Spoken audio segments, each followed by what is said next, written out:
Like, I don't know. I don't understand why y'all just can't accept facts, man, when facts is in your face. Oh, let's go to a year Stephen Curry won a championship, right? In 2020, in 2022. Let's go to that season. So they don't say I went nitpicking. You know, they love to say, hey, Johnny, you nitpicking, hey, Johnny, you nitpicking, bruh.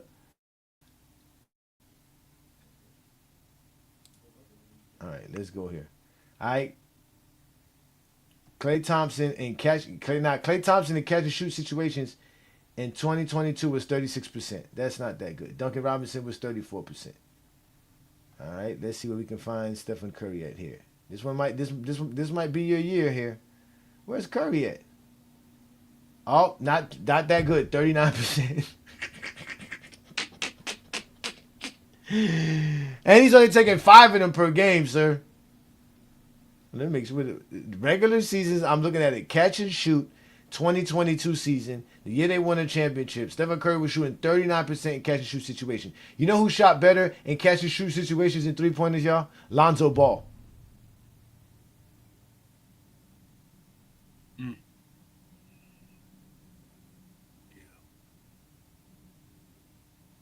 But let's go to somebody who played a lot of games. Like I said, Mike Beasley shot 38%.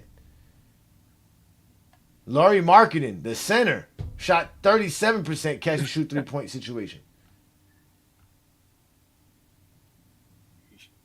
Patty Mills, who played 81 games in 2022, was shooting 42% in catch and shoot situation. Max Strus in Miami, 41%. Cam Johnson in Phoenix, 43% in catch and shoot situations in 2022. Dallas, Dorian Finney-Smith, 40%. All better than Stephen Curry. So again, if these guys are running around screens, is there a coach that's going to say, let them shoot? No. Even that dude name, what's his name? Georges Niang, the Asian dude, he shot 40% in catch situation. Now, mind you, they're taking 5 per game. These are 5 3-pointers per game. Every guy that I just named, we're taking at least 5 3-pointers per game at catch and shoot situations in 2022 and shooting it better than Stephen Curry. Yeah. But somehow, it's gravity. Yeah.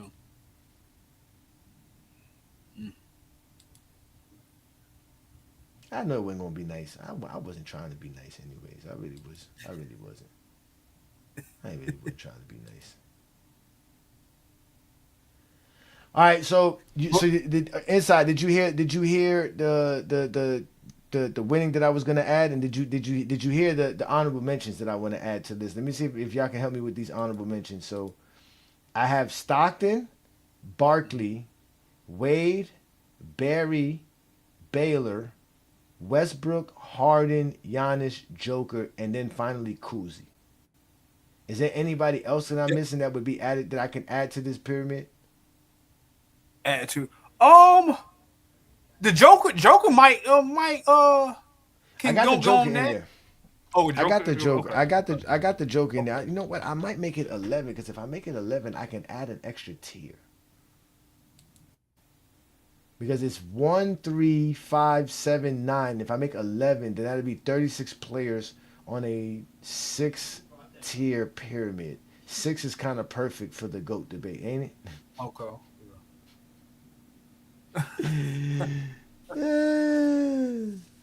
Right? What you guys think? What do you think of that inside?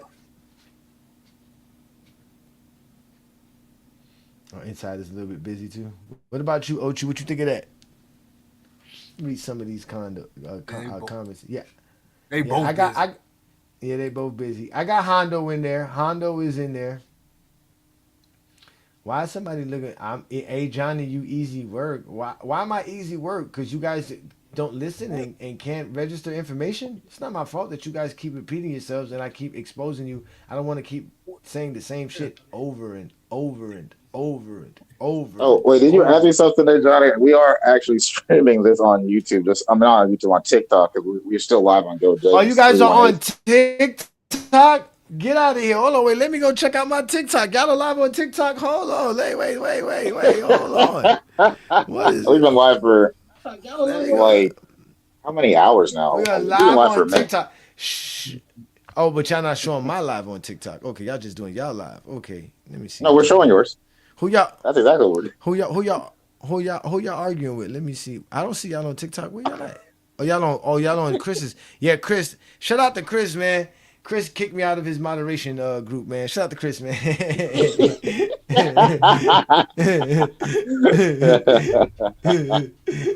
Holy shit, that's funny. He was like, that nigga useless. I don't need Ajani for this shit. Ajani just be popping up here and there.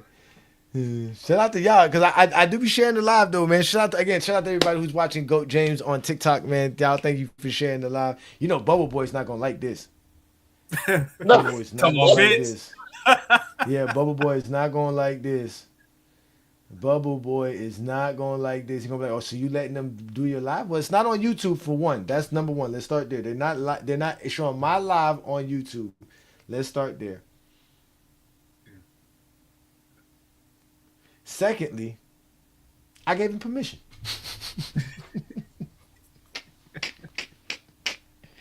Bubble Boy never got permission. Never got permission. Oh, don't let me bring up Kyle Korver. Oh, matter of fact, let's do that. Let's do that. So they said Kyle Korver, right? So let's do that. Let's do this. So let's go to 2018, right? Kyle Korver was on the Cavs in 2018, right, ladies and gentlemen? Yes. Yep. All right, so let's do that. Let's go to the Cavaliers. Let's go to the Cavaliers. Regular season 2018 catch and shoot situation. Let's get the stats. All right. Kyle Korver shot 46% in 2018 in catch and shoot situations, taking 4 3-pointers per game in the catch and shoot situations in 2018. Chicken. Ladies and gentlemen. Chicken. Barbecue chicken, right? Now that's with LeBron James and all that, right? All right, so let's go see what the Warriors was doing with Stephen Curry and Kevin Durant and Klay Thompson.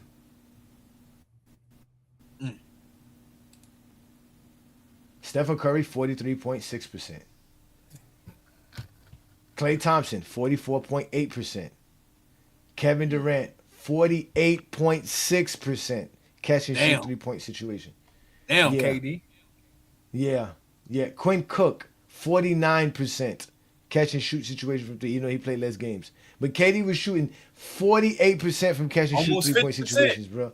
Come on, bro. Almost 50%. Y'all talking about gravity. Damn. That's off the ball. This is catch and shoot. That means all you did was run and catch the ball and shoot. You didn't dribble. You didn't do nothing. But yet I'm supposed to think that somehow Stephen Curry got gravity. Where was Kyle Korver in 2016? Atlanta? Huh? I think so. Yeah. Okay, let's go to Atlanta. Yeah, he was in Atlanta. Kyle Korver. He shot 41% catch and shoot situations, 4 3-pointers per game. Yeah. This is 2016, y'all. Let's go to Golden State. Catch and shoot situations. Stephen Curry. Nah. Stephen Curry stepped up this year. In 2016, Stephen Curry was shooting 47.7% in catch and shoot situations from threes. That was one of his best years. Yeah, that's probably his best year. And that's taking about almost 5 at 4.7 per game. But Klay Thompson was taking almost 7 per game at 44%. So you're telling me you're leaving Klay Thompson open? No. Hell no. Even Iguodala was shooting 41%, but he was taking less shots in that situation. 42% from Brandon Rush. I even forgot they had Brandon Rush.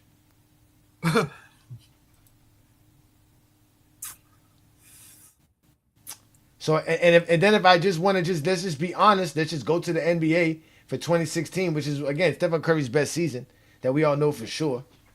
Yeah. Let's go to all the best catch and shoot shooters in the league at that time. So Klay Thompson was number 1 in attempts, and he shot 44%.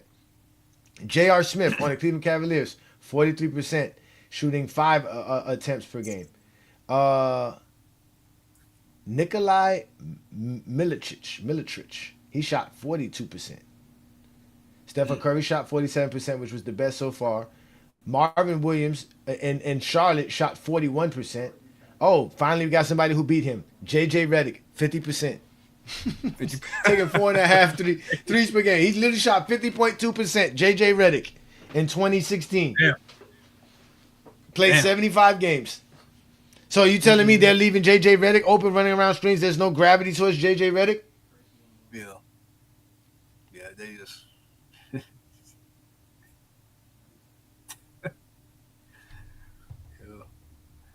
yeah. They try to put, like... They probably try to put Steph Curry into this, like, greatest point guard of all time. Like, how? Like, I don't get it. You been hearing that, Ajani? Yeah, because he's listed as a point guard, and Yo, so when you do that, it's kind of like, well, we're just grading players all time by their positions, and if you do that, then he's kind of, I guess, he would be there, right? Because if you look at my list, how many point guards do I have on my list, right? I got basically Jerry West, Magic, Jerry West, and that's it. So he would, you know what I mean? And they love to say he's better than Magic and Jerry West and Oscar, right? Yeah. So they're gonna say he's better than those guys. Stephen Curry is the 3-point shooter, the greatest 3-point shooter of all time. But who was the greatest shooter of? But who was the greatest 3-point shooter before Stephen Curry, and why were they not top 10? Yeah, like Ray Allen, like.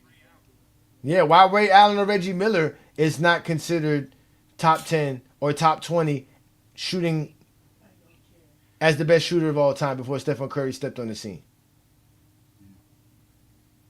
Yeah, but it's the same thing for those guys. They had more 3-pointers at a higher clip.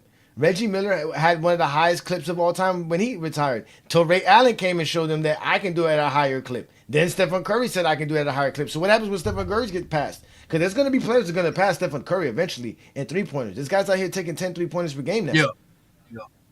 Yep. And there's going to be guys that's going to pass Stephen Curry. There's guys out here shooting more than 10 3-pointers per game. So in reality, what does that say now for Stephen Curry when you're going to have guys? Because there's guys now who have more 3-pointers at this point in their career than Stephen Curry had at that same time in his career. Ain't Trae Young up there? I don't know if Trae Young's up there, but there's some guys that are up there. I know they were talking about, like, I forgot who the players' names was, but there were some players that were drafted in the 2020s, though. These were all players drafted in the 2020s. None of these players were drafted because they're shooting a lot of threes. Yeah. That's what I'm saying. Stephen Curry again. Stephen Curry, and we want to talk about who had one of the greatest NBA seasons of all time. 2016 is there, without a doubt. 2016 is one of the greatest seasons in NBA history. Standalone seasons for one player. I wouldn't even doubt that, without a doubt. He said it's better than Curry Jordan's 88 season. He said that Curry broke it in 2016. No, he didn't.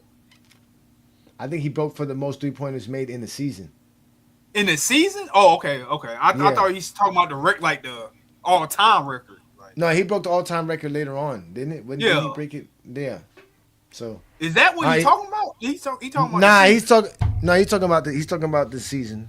Oh, okay, he's talking about. Okay, all right. Okay. Yeah, Stephen Curry that was a crazy year for Stephen Curry. You obviously see shooting 47%.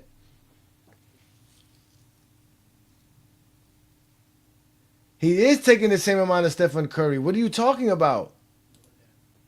What do you mean? Stephen Curry takes 4.7 3-pointers per game in 2016 at 47.7%. JJ Redick takes 4.4 at 50%. They're shooting basically the same. What are you talking about?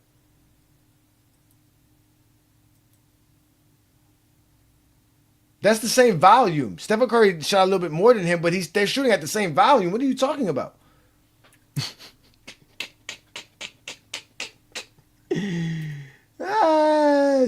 I tell you, man, y'all don't. This is what I be saying. This is why y'all don't like NBA.com. I give you 2016. 2016 was one of his best shooting years, but I gave you 2018. We went and looked at 2022. I mean, what else do y'all want, man? Let's go look at 2023 when LeBron beat him in the playoffs. Let's go look at that season. Let's see what Stephen Curry was doing there. Oh, Klay Thompson again.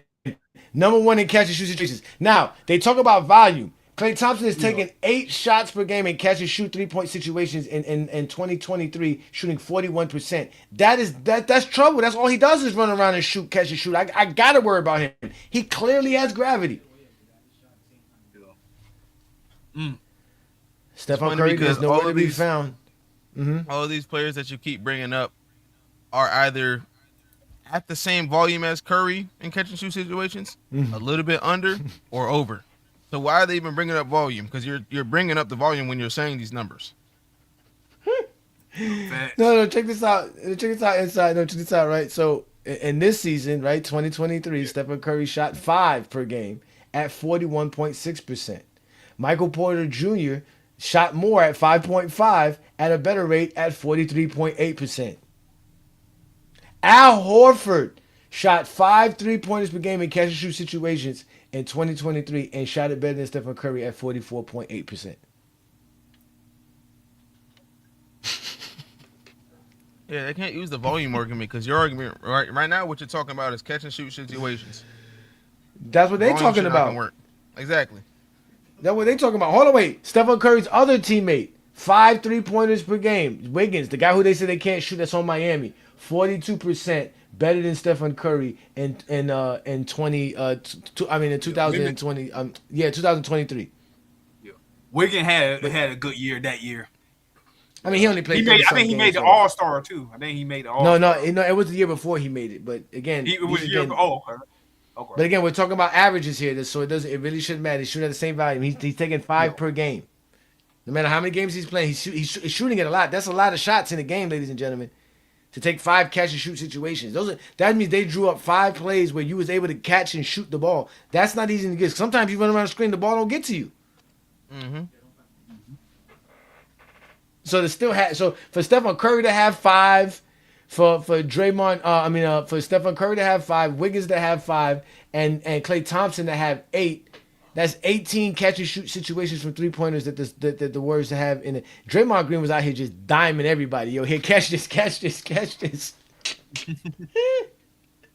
shout out to Draymond, man. Yeah, shout out to Draymond, man. So again, like him, man. Like I told Juan Boy here in Go James Kingdom, we don't make shit up. We look it up. How about this guy, Corey Crispert? Isn't that he's a center, ain't it? Corey Crispert? He's a wing. No, he's a shooting guard. Yeah, he's 3. Oh, he's a shooting guard. Okay. He used to play for the Wizards. He averages 4.7, just under 5, not that too far behind, at 42.9%. And played 74 games, so that means he's taking a lot of 3-pointers. So that's a lot more. He took more than Stephen Curry. His volume is way much more. He shot more than Stephen Curry did in this year. Mm.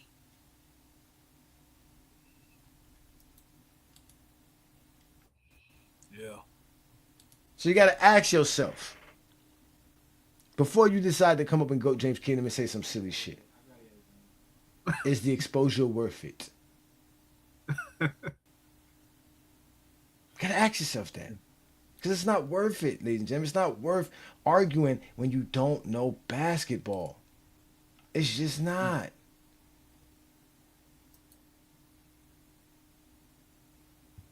Facts. Yep. He said, Yeah. Two cents say the NBA is the .com is the devil. I the funny thing is I can hear him saying it too. I can hear him saying it. That's what makes it so funny. I can literally hear 2 Cent saying it in my head right now. I hear him saying, you know what, Ajani? The NBA.com is the devil. And y'all get mad all the time. But it's fine, man, because all we do here in Go James Kingdom is prove our point, man. He says stop overthinking it. He said there's too much numbers. Hey, inside too much numbers. Inside too much numbers. Yeah, can't do the math. Can't do the math. Too much calculations. Brain overload. Brain overload. I told you what my criteria for having Stephen Curry outside the top 20, man. It's stats and accolades. He doesn't have enough stats and accolades. He just didn't do enough. Yep. Like, he just ain't doing enough. Oh, they bring Ace Boogie back so he can cry about the numbers. He's taking a lot of 3-pointers. Oh, no, he's recording me. They're recording me. Hey, when y'all record me and post me, can y'all at least tag Goat James Kingdom? At least tag a nigga, goddamn. Let a nigga know that you're making some shit about me. He said, bro really made a whole video for this. No, sir, we do this every Friday night. Oh my God, look at this dude's face. Oh, look at that. God damn. Damn, Shabba. Nah, shout out to Shabba. Charvan. Shout out to Charvan, man. Hey, hide your credit cards, y'all. Charvan's in the building, man. We don't know what he doing. Damn, Charvan. That nigga look like a Israeli terrorist, nigga, Islamic terrorist. Nah, I ain't gonna lie, bro. I ain't gonna lie, bro. It looked too hot to be wearing a sweater with a Straight. button up underneath, bro. It looked too hot for that, bro. It looked way too hot for I that, know, bro. Hot as shit. I know it looked too hot in that picture got me feeling hot. Just looking at the picture, just steam coming off of that picture, bro. Lord have mercy, man. But yeah, back to Mac Def. Let's get back to Mac Def, cause we know Mac Def's the big time Curry guy, man. Listen, man, the stats and the accolades. But again, this was 2 years ago. Back then, I don't think Stephen Curry had 25,000 points. He has that now. He has 26,000 points. I think when I did it back then too, he didn't have 11 All NBAs. He has 11 All NBAs now. I mean, he's made some progression, but I don't know how much is going to help him. But now that I added this winning category, so with this winning category, it should help him because I'm adding playoff wins, playoff series wins, and playoff games win, and regular season. Hey, hold on, hey Johnny. So you mean to tell me that you put a lot of thought into this criteria, and you just got around to you just got around to adding in winning in this formula? No, winning was there. It was just championships. Because here's my thing, bro. The KD shit, I know we all value different things. I just don't get how people look at this nigga KD and like, nigga, you ain't won nothing as the nigga. Period. Point blank. Like, I don't want to hear nothing. 2017 and 18. He was the nigga in 2017 and 2018. He was actually that dude. Bruh, cut it out, dog. Cut it out, bruh. Check it out. How many rings Steph got without KD? 2. How many KD got without Steph? 0. That didn't attack any of the points. Yeah, what we talking about? What we talking about? The fact that the fact that Kevin Durant won 2. That's what we talking about. He won 2. You said he ain't won none as the nigga. You gotta win one.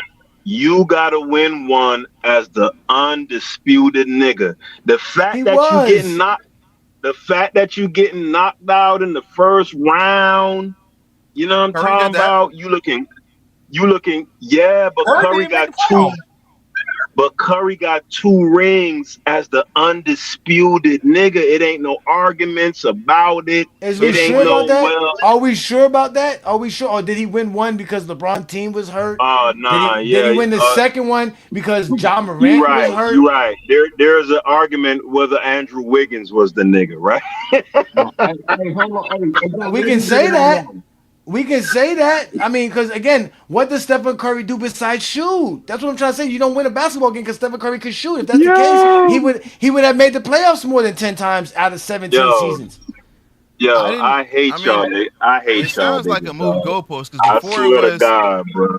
It sounds like a move goalpost because before it was he didn't win as a nigga. Now it's he has to win as the undisputed nigga. That's a move goalpost. Yeah, he's the man. He was the man. The Warriors needed him. They begged that man. They begged that man to come play for them. Who's the brother just speaking just now? That's inside the arc. Inside the arc. The host of the Harlem Authority Show. What's up? My camera's on. How you doing? Yeah, how you doing? I'm great. Bro? I'm great. Listen, Ajani knows my talking points well. Okay? So the undisputed thing, it isn't a new thing, right? I've been saying that, right? If you a made nigga, you a made nigga, right? So, like, for instance, in my criteria, Kawhi going ahead of KD all day, every day, because he done won, because he done proved and won one as the undisputed nigga. KD never said that. He went to a good team. He didn't win none of it. He wasn't the undisputed in 2013, and in 2019, he definitely wasn't the undisputed. He went to a team, a ready-made team. He did the same thing Stephen Curry did. So he went to a ready-made team. So again, the point that I was addressing is when you said, go ahead inside. Yeah, go ahead inside. Originally, you said he did not win one as the nigga.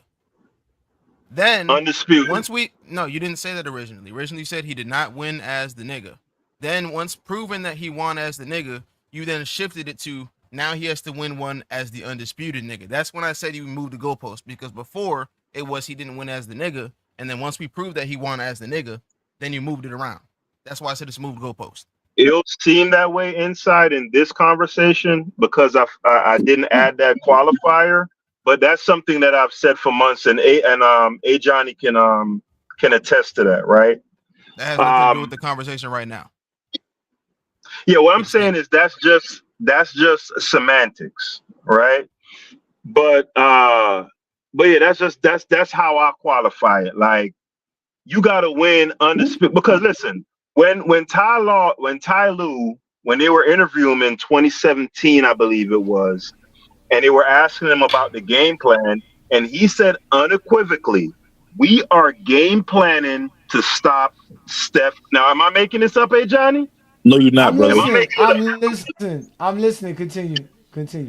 In 2017, Ty Lue said unequivocally, "We are game planning to stop Steph Curry."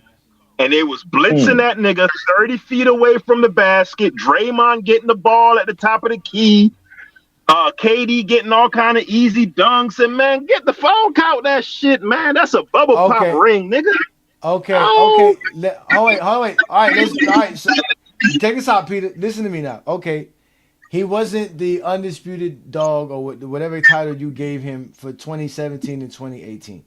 But how can Stephen Curry be that for 2017 and 2018 when he begged Kevin Durant to come play with him to do that, to win those 2 championships, while crying because he didn't win the Finals MVP while they were trying to give it to him. They were literally like trying to make him the Finals MVP, and he still couldn't be the Finals MVP.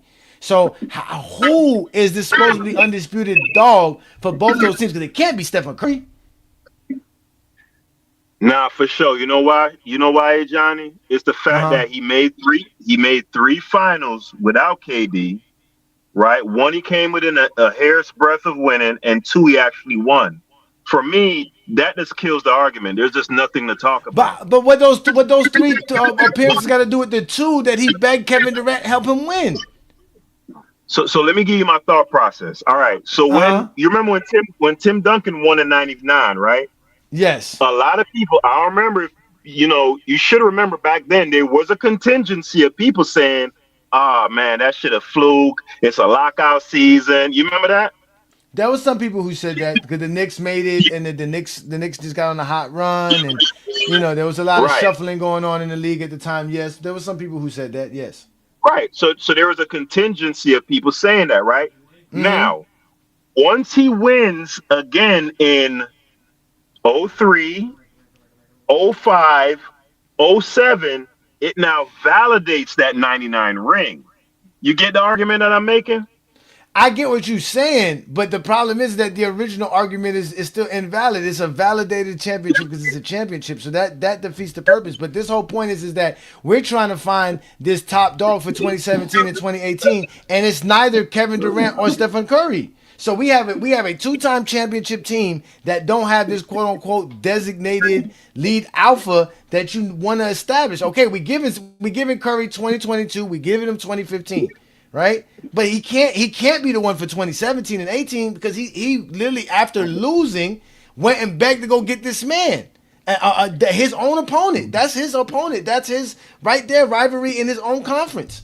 Went and flew out to go see this man, not Kevin Durant, not the opposite. It wasn't Kevin Durant saying, "Hey guys, can I join your team?" They were like, "Please come play with us."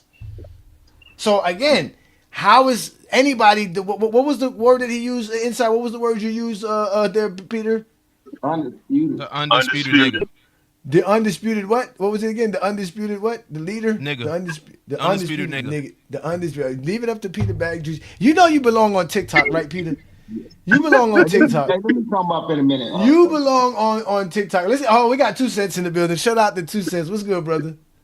What's good, man? I want it hurts my feelings about Steph. Man, oh my God. He Davidson, he's from North Carolina, so I'm all things North Carolina. But North Carolina. Hey, the reason why I'm on the raise up, take a shirt off. Hey, the reason why he get the knock right now is because I can still remember. I seen what he did in the playoffs. I'm like, bro, don't you know I see you? Now he did put up some points throughout playoff series, but you not about to tell me he was the man on all of them championships. It's not even close. Maybe one, maybe one. Ooh. Iguodala saved him when they did that death lineup that one time. KD damn sure was the best player on. He was mad because he didn't get the props, and he was the best player.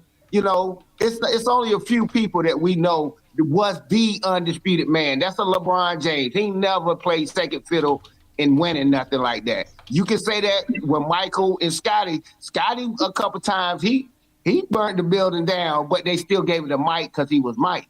So you got to really look at that, what they were talking about. And Steph has never been undisputed, the N-word. No.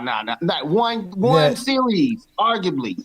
That's what I say. That's why but hold on, wait. Let me ask y'all this, because I want to add this. Because remember I said I want to add winning to this. Now another key thing is about this is what like I said, beyond this idea of what I made this pyramid, I've been also talking to my co-host Brandon, and he's trying to help because he wants to put Stephen Curry in the top 10 too, right? And he told me the reason Stephen Curry's top 10 is because Stephen Curry had that gold medal performance. Right? That right there to him solidified to him Stephen Curry's a top 10 player all time after that performance. Should I add gold medals as a part of winning? No, because they don't add in the NBA stats. None of your Olympic They add them in stats. the NBA stats. They do. They put them in your bio. They put the gold medals and the bronze medal. No, not that. I'm talking about your actual statistics. Okay, where does it stop? No, remember, this is not your stats. Remember, 2 cents. I'm gonna have a category because remember, I already I got the formula here. I got everything here. Let me show it for you so you can understand. So I got the formula. So remember, I got your stats. So you got your regular season stats and your postseason stats. Those are gonna be 2 separate categories, right? Then you have your accolades, but take away the championships and the finals because that's going to be put in the winning category. So you have your accolades, but now I'm making a winning category, and in the winning category, I'm going to have the championships, the finals appearances, the playoffs made, the playoff series won, the playoff games won, the regular season games won, and the amount of winning seasons you had, which basically means you won 42 games or more in a regular season. Now I'm saying, should I add Olympic gold medal to the winning aspect of this criteria to see if we can make Stephen Curry's top 20 or at least top 10? I don't think so. Not if you ain't going to add the stats for everybody. But no, the stats are always going to be included. It's just, you mean the stats for the Olympics? Yeah, because that 92. Ooh. One boy went straight to 92. Hey, that shit gonna make somebody go down. Oh, Johnny, that shit gonna make somebody go down. That nigga one boy went straight to 92, man. Why you say? He said, because 92, boy, that 92 Jordan, boy. Yeah, but we got 80. Talk about cherry picking. Hey, that was funny. Though. That was straight cherry picking, my boy. Yeah, we got 84 though, Juan boy. What about 84? No, because what about 08? What about 12? What about 16? No, but that's the funny thing. The one boy, the funny thing, when you said stats, the first person I thought you thought about was Kevin Durant, because I was like, Kevin Durant got some good stats for the Olympics too, because I know you like Kevin Durant. But you said 92. You was like 92. I'm just saying. I'm saying that's like the worst from an individual player. That is probably like one of the worst personal performances. I mean, man, Juan boy, hilarious. Juan boy is the best, man. Bro, that nigga was in Barcelona getting faded, fucking all kind of consuelas and margaritas. Oh, he was having a blast. He was having a blast. He was having a blast. And that's exactly why I say he's not a basketball player. He's an athlete first, basketball player second. Ooh. He worried about that shit. You know that nigga was in Barcelona getting it in, man. Yeah, come on. He was golfing every day. And I know LeBron James was in Barcelona or wherever they were at, doing the same daily routine like a basketball player, professional. Yep, like professional. Let Embiid tell it. Let Embiid tell it. They had some extracurriculum activities. If you let Embiid tell it, you let Embiid say. And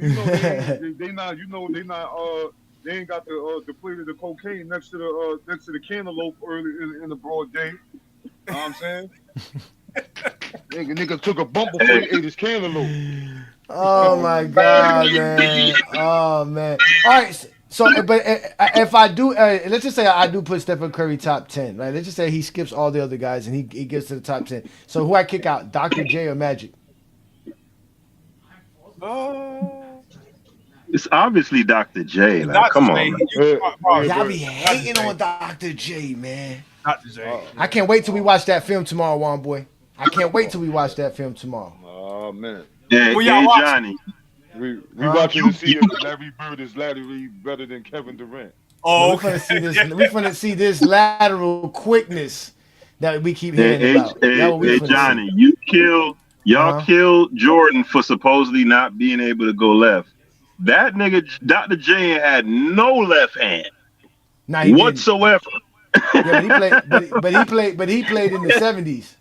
But he played in the '70s. Jordan didn't play in the '70s. Jordan played in the '90s.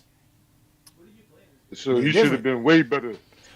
But to be fair, somebody in the live did say that there's a lot of guys even in Jordan's era that didn't have a left hand. So again, just add Dr. J and Michael Jordan to all those guys who ain't got a left hand. But one player you're not gonna add to that category is LeBron or Kobe. Tell you that much. Or Stephen Curry or Kevin Durant, because they all got a left hand. So take out Dr. J and leave. Why does Magic get to stay? Why do y'all love Magic so much? What is it about this smiling, frolicky little man that everybody loves so much about Magic? Magic that people you can't. People having Magic top 5. Yeah, because he's a born winner. That's That true. They be That is having true. them. They be having them top fives with criteria like That is two-way true. players. But you know why he's a And, winner? Because he's a playmaker. yeah. And He's a point statistically, guard. hey Johnny, statistically, he's right there, man. No, I think he leads the playoffs Oh, in assists and check in check out triple check doubles. out Gil. Check out Gil. Gil said where I've been hiding. We know where you've been hiding. You out here pulling under. You out here pulling. Oh, hold You out up. here pulling. What's it called? Underdog moves on underdog. Man, you out here pulling slick moves on underdog. Hey yo, I was playing a clip. I'm playing a clip earlier from Braun Dunks. He And dunked he on. said, He dunked on Gil. get your what? Oh my God. No, yeah, I ain't gonna put that on Gil. Gil was right there, but Gil was there when he went up, when he jumped. I was like, hold up, is that Gil?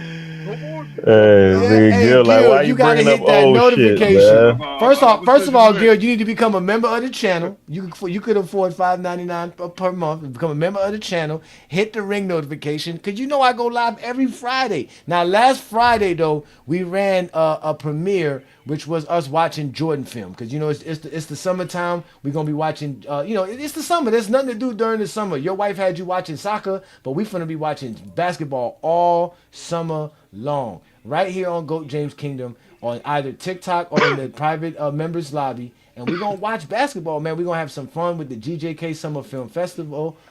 We changed the name. It's Film Festival. If it's on TikTok, it's going to be the Film Festival. And if it's in the GJK lobby, we'll call it the Film Session. But again, it's going to be the Inside the Arc, Juan Boy, Olo, Ajani, GOAT James Kingdom, the Hardwood Authority show coming together, collaborating to do film sessions where we're watching basketball. Because not only do we talk it, we actually watch it here in GOAT James Kingdom. Yes, And we have sir. fun watching it. We really be having fun. There's again, nothing that we saw in that Jordan film. Well, I'm not gonna say nothing that GOAT James Kingdom saw. Not Jordan outside of this top tier. Oh my Maybe God, Juan Boy. Maybe Juan Boy. Maybe Juan Boy and that some other was people. that was that was disgusting. By the way, what Yeah, you you got it. guys did with that game 6, that was just reprehensible, right? This narrative that y'all are pushing on some Fox News shit What about narrative? um About being benched? yeah, this being benched. We Listen, watched it. We hold watched. He on, got brother, benched. He did get benched. brother, brother. The man played 43 minutes. Like, you're not He supposed to had come out to. the game? No, because what happened was because this is what happened. No, let me What are explain. y'all Hold on. Wait. talking about? No, because you got to understand. Because you got to understand. Usually, Michael Jordan doesn't play the beginning of the fourth quarter. He usually don't. So I give you that. But the fact that they were down the way they were down, and the fact that they gave Jordan the end of the third quarter, like the last 5 minutes of that third quarter, it was given to Jordan to try to make a push, and Jordan couldn't make that push for them. So it's almost like they scrapped the everything. They was like, yo, we're just gonna run with this lineup and see what happens. They ran with a lineup with Scottie Pippen, Stacey King, Scott Hansen, B.J. Armstrong, and who was the other guy on the floor? I can't even remember who the other guy was on the floor now that we're thinking about it. And they made a run and I brought think the it game was back down by 3. Scott Oh, and Williams. Scott Williams. And they brought the game back down by 3. When by the time Jordan gets back, after what, like 4 minutes pass, it's a 3-point ball game. The momentum has shifted. Everything has changed. And that's not the first time we've seen it, Peter. You've known that. That's not the first time we see Well, Scotty do that. Johnny, that's what's supposed to happen on a good team. Oh, Okay? it's a good team now. There of course it's a good team. There's nobody winning championships with trash. Like, y'all kill me with this. Listen, you don't Who said you don't us? Hold on. Us. The 2011 Mavericks ain't win with trash. hell no. You think the 2011 Mavericks was Ah. trash? Oh, we got our favorite Oh. Zesty in the building. Oh man, You think the he must 11 have saw the Mavericks was film. trash, Juan boy? Of course they Obviously. were, but that's what people Man, say. y'all crazy as hell, man. That's what Come they on say. now, Peter. You know what we read. Come on now, Peter. You read the comments. You was over there Bruh. praising. You was over there praising Bobby in the comments. But Zesty Bobby. I saw you. Karan ain't even played. Do y'all remember that? Karan Butler ain't even Oh, played. Karan Butler was like the 8th man off the bench. That's what I'm saying. That they was deep. They was a nice team. Nah. That's what I'm saying. Nah, he was a second leader scorer before he tore That's his what I'm ACL. saying. They was a nice team, bro. Exactly. And the Heat Well, weren't. okay, Exactly. but see, that's the whole point. See, like I said, none of that's really to knock Jordan. It's just to again establish if these are rumors or not. Remember, there was a rumor that Jordan got taken off of Magic, and it was Scotty who had to do that, right? But it took people going to go watch the games And watch the including- film that it didn't actually go like that. Exactly, it didn't go down like that. And it's the same thing here. We went and watched the '98 finals. They were saying Scotty had a bad back. Scotty couldn't do this. Jordan was out here doing it by himself. Come to find out, the first 4 games, Scotty was legitimately the best player on the court on both Man, sides. that of the is floor. crazy. That is crazy. What did Scotty shoot for that series, bro? Like 35%? No, Like, I said the first 4 games. You got to go to the first 4 games. He balled out. He had 20 points per game in each game besides game 3. And in game 3, he balled out so well. The other team only scored 55 points. The strategy that they ran defensively was all predicated on what Scotty does for the Bulls. And they made a team score 55 points in the NBA Finals. To the point to where when they talked about in game 4 how Scotty was a one-man wrecking crew. Y'all Not- are crazy, bro. And he said, "We're not crazy. We're just telling you what the film showed when us." J Dub had his 40-point game last year in the finals, and he made second team all defense, right? No one would ever make the mistake of saying that he's anywhere on par with SGA. As great as a player as he is, same thing with Scotty. We respect Scotty.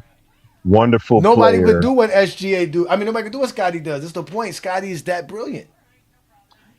Yeah, You don't think J Dub is the problem with Scotty, who was a very good player, was after 95, he started having back issues. Scottie Pippen shot 40% in each of the Bulls' final 3 championship runs. He never shot better than 40% in the playoffs, and he couldn't shoot, he couldn't close. Jordan always closed, and that's why Jordan was the That's finals false. MVP all 6 series. That's But let me, hold on. I want to get my take That's on Curry. false. Hold on. Oh, wait, hold on. I got to address definitely ain't that. gonna lie. We just Definitely watched ain't the gonna lie. film, and Jordan wasn't closing. We watched Scotty not only open and close games, go runs, while Jordan's on the bench. So stop lying. We got film to describe it. So continue. You can speak from now. So the Bulls ran the triangle offense. In the fourth quarter, they played through Jordan. They were You an said this ISO already. offense. You lied Again, about sir, that already. sir, we've heard you say that. That's a lie. That never happened. We watched the film. That never happened. They ran the But triangle offense the whole way through. You be lying, Brandon. That's a lie. Yeah. Can I ask him a question real quick? Like, we Yeah, can go be ahead. that when we be watching these sessions, but every time we talking about Jordan, you are here. But every time we watch him, you ran the last time. You seen him miss like 3 shots, and you hauled ass off the bailey because wasn't nobody trying to talk about what Jordan was averaging. So why do you run from the film, but you always come up here when the basketball is not in motion? Answer You that. don't, Why you don't never watch here? MJ. You don't watch the film. Why you don't watch the film, Brandon? Okay, so first of all, I don't know why you keep muting me. Like, this is not a little kid show, so there's no reason to mute people. Number one. Number Yes. two, Like an adult. Jimmy, here's the issue, and a great example. Don't repeat the lie. No, let me finish. Even in '94, even in 1994, You're not when a Michael judge. Jordan That's was not. on the Bulls, in the most important moment of the playoffs, when Phil Jackson had to draw up a play at the end of the game against the Knicks in the second round of the playoffs, he drew the play up for Kukoc, not Pippen, because Pippen couldn't shoot. The problem with Scotty, the reason Scotty could never be a first option on a championship team is he was never a good enough shooter. So in the half court at the end of games, he could not close. You can't name a single finals game that Scottie Pippen closed. Jordan was always the 1996, 1992 Game 6, the 1991 Game 5. He closed both those series out for the Bulls. That is clearly a Scottie day Scottie Pippen did. And again, the Phil Jackson play was called after he had called the play for Scottie, just the play before, possession before. And it didn't work then, so he went to Kukoc. They did it while with Michael Jordan. We watched him call plays for Kukoc while Michael Jordan was on the team, sir. That's nothing new. That's called using your team. Like Peter said, they were a good team. Okay. But again, he didn't draw the play up for Pippen, even though he did. The only other play, he did. The play before he did. The possession before he did. Stop lying. No, not. The reason why he drew the final play up for Kukoc, even though Kukoc was a fucking 25-year-old rookie, was Scotty couldn't shoot. And that's the point. That's why Scotty. No, he never said that. He never said that. Stop lying. Scottie Pippen shot 47% for his NBA career. He shot better than Jordan from the three-point land. Bro, what are you talking about? Like, he shoots the basketball. Scottie Pippen's one of the best finishers in NBA history. He's one of the best playmakers in NBA history. We watch him dominate series. We watch it. We don't want to hear your lies. So shut up. You can't talk no more. Let's let other people up here. We got Chris up here, man. We don't want to hear you guys lie. I'm tired of this. Like, we watched the film. The film's available for you guys to see. None of the stuff that you say is in the film. We've never heard Phil Jackson say, I'm never going to go to Scotty because Scotty can't shoot. When he literally said Scotty could score 10 points and still be the determining factor to winning and losing a ball game. And we watched Scottie Pippen do exactly that in 1998 in Game 3, where he scored 10 points and was legitimately the determining factor to why the Chicago Bulls won Game 3. Who got 6 steals titles? Is that Stockton? Yeah. Stockton got 6 steals titles. He do. No. Chris Paul. Oh, damn. Yeah, Chris Paul got 6 steals titles. My bad. Stockton, I think, has 2. I don't know. I don't even think Stockton has. No, yeah, he has. Yeah, Stockton has 2. He has 2 steals titles and 7 assist titles, if I'm correct. Damn, CP, that nigga. Yeah, CP's that dude. Right. And Game 5 was closed when Jordan was doubled. He was passing to Paxson. Scottie Pippen did not close Game 5 of the 1991 NBA Finals. That's a bald-faced lie. Scottie Pippen led the Bulls in points and had a 30-point double-double. He had 32 points and 13 rebounds, and he literally was the catalyst to shutting down Magic Johnson by trapping Magic Johnson half court, sir. All of it's available in the film, sir. Not you. I don't want to hear your lies. Jordan was doubled, and he hit Paxson. Jordan was doubled. He passed to Paxson. You can even see Phil talking to. Listen, let's let somebody who talks. I actually agree on Pippen. I've had players tell me verbatim that Scottie Pippen was more feared and scouted more than MJ. Now argue with your mama there, Brandon. Not Go James Kingdom or Gilbert Arenas, who was in the league, and all the game plan told you Scottie Pippen was the.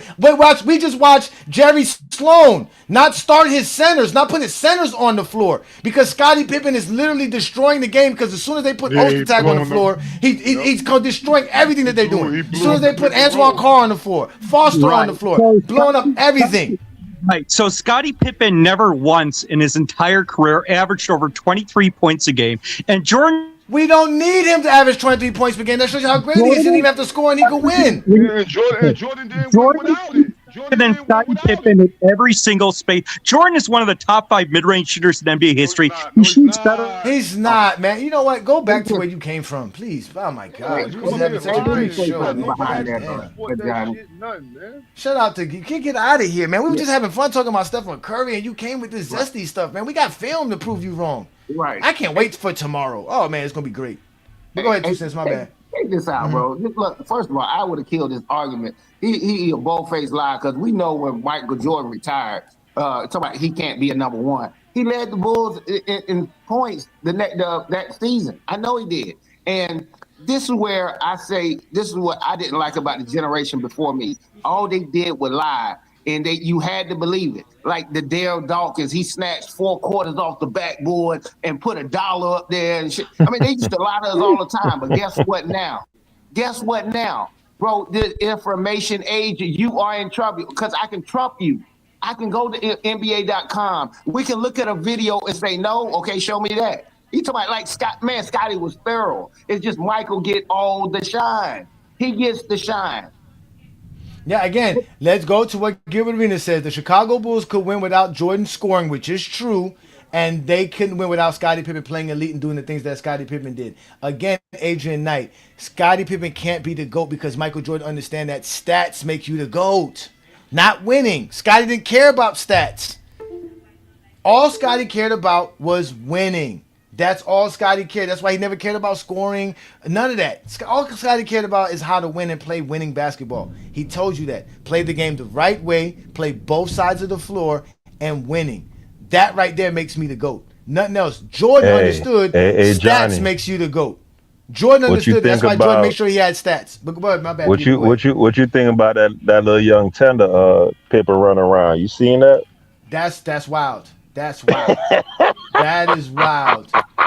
That is wild. Scotty is bugging, yo. Scotty is bugging. So I have a question for the guy who is too much of a coward to bring my name up when I was on the panel. I have a question for you. Name one playoff series the Bulls won in any of the 6 years they won a title where Pippen was a better player than Jordan. Name one series. I The just told you 19, hold on, the 93, 92. the 93 conference finals. Nope. Yep, Nope. against he was. Nope. Jordan led the team in points, rebounds, and assists. Okay, but also don't forget We're not that talking about points, rebound, and assists, sir. Right. Scotty was not better than Jordan in that next series. Jordan led Scotty in points, rebounds. But you're not going to tell no 92, he did it. 98, he did it. In 98, he did it. 92, he did it. 91, he did it. And just Gilbert Arenas is one of the dumbest players to ever play in the. Oh, get out of here. This is what I'm saying. I can't listen to people who's going to call an NBA player dumb. It's one thing to say Gilbert Arenas is wild. Gilbert Arenas is reckless. We all know this about Gilbert Arenas. Gilbert Arenas he has a lot of fun in life. But to sit here and call Gilbert Arenas dumb because, and mind you, Gilbert Arenas has Michael as his GOAT. He's just not zesty. Yeah. Wow. Exactly. He's just not zesty. Crazy. This is why you belong on another live, man. I keep telling y'all, man, we the best thing that ever happened to the social media world, man. It's sad, man. It's sad, man. It's really bad, man. These dudes are horrible. Hey, so This is why Goldie Keenan Boobie exists. Gibson? Should Boobie Gibson get credit for closing out Game 6 of the 07 Eastern Conference Finals? Yes, he carried LeBron in that game. Yes, he did a great job. Nobody ever Yes. says that. He scored Yes. 31 points. Yes. LeBron knew he was going to go ham. LeBron told him before the game, bro, you're going to have a lot of open shots. Make it happen. He did. That's So he giving carried opportunity. LeBron that game. But that game, he carried the Cavs. He scored 31 points. Okay. How many shots LeBron took? Like, what, 15? He went 12? 3. I think he went 3 of 15 or 3 of 14. I think it was like 3 of that. 11, some shit like that. But he had like, what, Yeah, like 8, some 9, shit and like 10 assists? Dying. Exactly. We're going to go ahead. He just went off for 25 straight the game before in the fourth quarter in overtime. They were doing everything to stop LeBron. They understood that's the difference between LeBron and Jordan. When Jordan was out here breaking up shots because they were letting him play against Hornacek, Jordan said to himself, damn, maybe I should stop shooting these and move the ball. He was like, nah, I didn't get my 30 points yet. I need to keep shooting. Brick after brick after brick. Next thing you know, we're at 62 shots for 70 points. Unnecessarily, too. It's like they love to bring up 2015. LeBron James in 2015 had no choice but to be Mr. Reckless. They had nothing else going. Mr. Kyrie and Love. Yeah, so. Exactly. I mean, he didn't shoot it well in the first 3 rounds either, with Love and Kyrie. It's not just the finals. He shot 40% the whole playoffs. 40%. No, Or 41, something like that. Let me go look at Yeah, that he numbers. shot bad that whole playoffs. Let's go look at these numbers. Yo, you know I got on. Let's go look Willie because came up. I know he played I got who? Willie came up on the panel earlier. He talking about will LeBron shoot in 2015. I said he shot 35%. Yeah, he missed 19 shots per game. But guess what? He almost averaged 9 assists per game when in the '97 conference. When your man was taking 27 shots and missing 17 shots per game, he only averaged 2.6 assists. Yeah, That was the Heat though. That was the Heat though, boy. That Yeah, nigga, that's the yeah, yeah, '97 Heat, nigga. yeah. Tell us how great Vashawn Leonard was as a defender compared to Bruce Bowen or Sean Murray. Go ahead, tell us. Hey, hey, hey, See, Johnny, you got come to on, stick up for our Heat, see what bro. I'm The saying? Why '97 would Heat you say wasn't that, nothing to Peter? play Let's go with, look at bro. these numbers. Hey, Johnny, you got to stick up for the Heat, bro. The '97 Heat was them niggas, man. Come The on now. '97 Heat with Hell yeah, Vashawn Leonard sticking defensively, Jordan. Vashawn Leonard.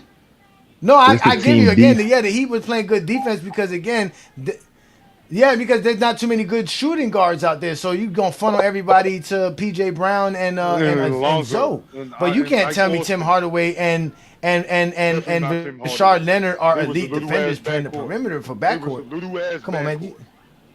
Nigga, Tim mash, Hardaway and nigga. Rashard Leonard? Nah, brother. I listen. Nigga, mash, nigga. You forgetting about mash, He nigga. Mashburn. played like shit. He played like shit. Mash was scared of Jordan. Mash was scared of Jordan. Scared of Pippen. He was scared of Jordan. Uh, Well, anyways, but just to let you know, Peter, in the first round, LeBron James shot 47% versus Boston in a sweep. The second round, he shot 39.9%. So there you go with bad shooting. But in the Eastern Conference Finals, he shot 44%. So before that series, he 44. was not shooting in the below 40. So it might have been somewhere like maybe 42, 42, 43%, somewhere around there. Right. Because he took a lot of shots versus Chicago compared to the other two series. So he was still shooting above 40%. But again, Yeah. He had to shoot and the more funny thing because is Kevin Love he wasn't shot there. his best 3-point. Yeah, but his best 3-point shooting series was versus the Warriors, which was his worst shooting series in general. But we all know why. He was really and like one boy said, he was averaging 9 assists per game and 13 rebounds. Yeah, if you're Man, going, always averaged a damn triple double. if you're gonna miss over 15 shots per game, get your assist up. Like that shows that you taking 27 shots a game and you missing Yeah. 17 shots a game. You got 2.6 assists. Yeah. That shit is Well, hard. it shows But let me. it shows you doing other stuff too. Yeah, that's what I'm saying. Yeah. Let me ask you this, Peter. That last post, I don't know if you've seen it. Did you see the last post where we were talking about Jordan's defense? Oh, when he had his hand on his knees, When he had hands on your knees, hands on your knees. Alright. Now I know for you that don't mean nothing because you know what we do here in Goat James Kingdom. But what do you think? What do you think are those the crazy zesties that don't understand that happens all the time in basketball? What do you think they think when they see that when we show them that about Michael Jordan? I mean, how if you they're think they like a respond to that? fanatic, if they think like he was a superhero or well, Flawless. he Remember, they wasn't. think he's flawless. He He has no was flaws. I don't know about the flawless stuff, but yeah, I mean that's gonna happen. Oh, we heard. Especially keep in mind also in '98, MJ carried that team in the front half of the season. We gonna give him that? Pippen wasn't available for what 34 games or so. Well, that when we saw, that was '98. Yeah, that was Yeah, true. Yeah, no, Pippen wasn't. Yeah, no, I know that.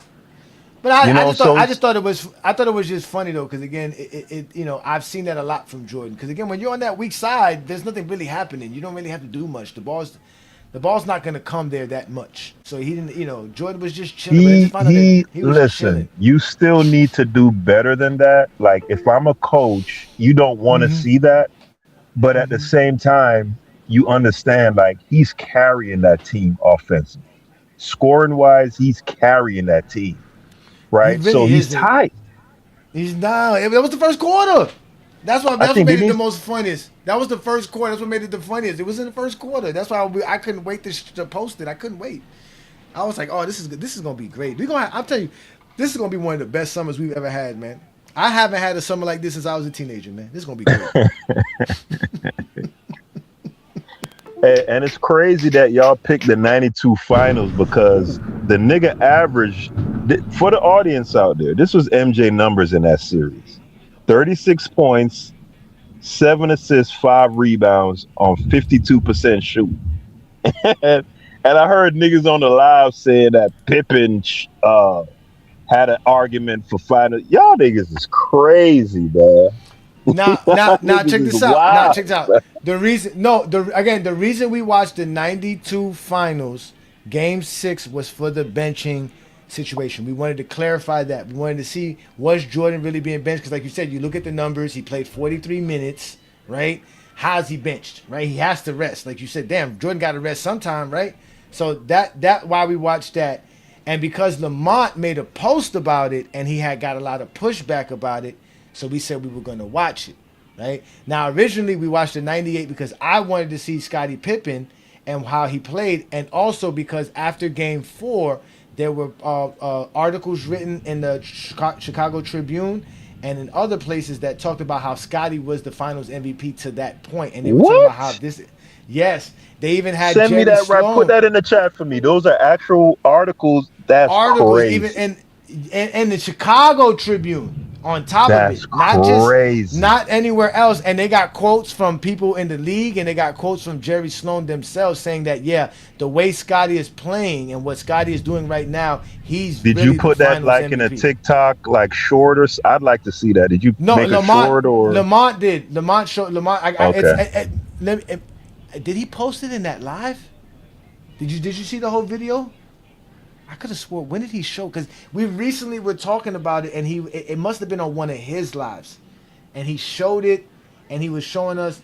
Was it in that live? Because he showed the different articles, and he was saying, "Look, y'all, here's the articles." I remember it was recently too. So yeah, that's why we did it because we had people question us talking about Scottie. That's crazy. Even in that Game 6, if you go back and watch that Game 6, the Bulls. Scottie didn't play in the first half because his back was bothering him. He came back in the second half, and Bulls were losing in the first half, and they made a run in the second half, obviously with Scottie on the floor as well. So again, Scottie has always done this thing because Scottie's thing is not just scoring. Scottie does so much on the basketball court that he doesn't have to score a lot. He does, and in that he does. Nobody else can score on the Jazz.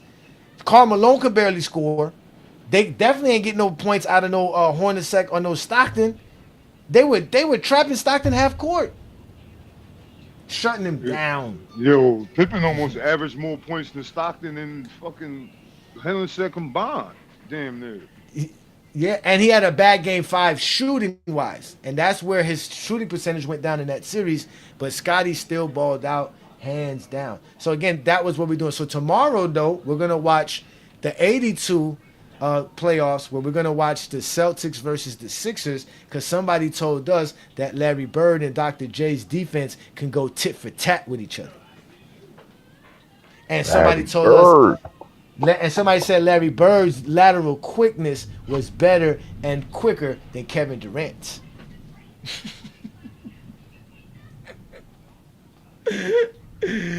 Oh, I can't wait for that one tomorrow, bro. I really can't wait to watch that one. That is the most wildest shit Zesty's be saying, man. He said this video is 40 minutes. Lamont scamming again. He got a bunch of people talking crazy stuff in the comments. Shout out to everybody who's watching us on FYF Sports Debate. Again, ladies and gentlemen, if you don't know what this is GOAT James Kingdom. This is the Friday night exposure with the exposer. I go live every Friday night with these fine gentlemen here where we talk basketball. Sometimes we even watch basketball. But tonight we're talking about Stephen Curry and my top list here. Some people be hating on me, man. I don't know why y'all be hating, man. Is there anybody on this list that shouldn't be on this list? To y'all? You said that should be or shouldn't? Objectively or subjective? Yeah. Shouldn't. Either way, don't matter. But this is as objective as it gets, so you can't be objective. If it's objective, these guys belong on this list. I don't know how they. I don't know who I'm missing. If we're talking objectively, who am I missing? Dwayne Wade. Pistol Pete.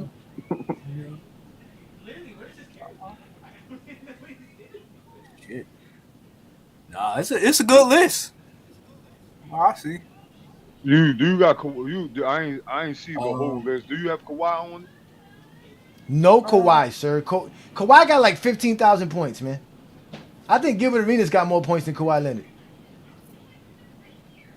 Yeah. Nah, he don't. He don't. My bad. Then Gilbert Arenas don't. Gilbert Arenas don't. They be using Gilbert Arenas though. You know who loves your stats, Gilbert Arenas? What's his name? Sports Fluent, Zesty Fluent, man. Sports Fluent loves bringing up Gilbert Arenas because supposedly you have less points than who is he saying that Robert Parrish has more points than you? And he was saying is Robert Parrish a better scorer than Gilbert Arenas because Robert Parrish has more points than Gilbert Arenas. And I told him, yeah, it's not our fault that you couldn't score more than Robert Parrish. When he played, Robert Parrish played like 20 years or so. I'm like, what the hell? It don't matter. Robert Parrish still got mad points, man. Robert Parrish got 23,000 points, man. It's hard to score 20. It's hard to average 14 points per game playing 1,600 games. And It's hard as hell. You playing with Bird and Mikal. Yeah. Okay. Yeah, he get that one for the longevity. Bro, I hate y'all, bro. He was garbage them last few years, man. I was like, this dude is too old even. Bro, I swear to God, I cannot stand y'all, bro. All right, let me ask y'all this. Hold on, wait. All right, no, but go ahead, Peter. Go ahead, Peter. My bad. Bro, when you stood on that Robert Parrish over D Wade as a scorer, I said this nigga does not give a fuck about nothing. Like this nigga will blow up the crib. I got a new one for you. You will blow up a house to kill an ant, nigga. That's you. You throw a fucking nuclear bomb. If it ain't my house, you might as well say goodbye. You might as well say goodbye. But let me ask you this: is Karl Anthony Towns a better scorer than Dwayne Wade? He averages more points than Dwayne Wade. Man, fuck no, man. Don't never ask me no. See what I'm saying? Don't never ask no shit like that, man. That might be debatable though, because Cat a better shooter. See, y'all are so Cat averaged more points than Dwayne Wade. Dwayne Wade averaged, I think, like 22 points something, or just under 23. Karl Anthony Towns averaged like 23, 24 points per game. I think 25. No, y'all are so disrespectful. No way. And Karl Anthony Towns has been in the league for some time now. He's been in the league for like 12, 13 years. I'm about to Google that. There's no way. You know, Google. There you go, 2 cents. Go get that Google 2 cents. Go get that Google. I'm about to get my Google. If I'm correct, hold on, wait, let me go double check. You know you wrong. I ain't even got to look that up. That's Wemby numbers. Wemby averaged 25. Fun fact for y'all.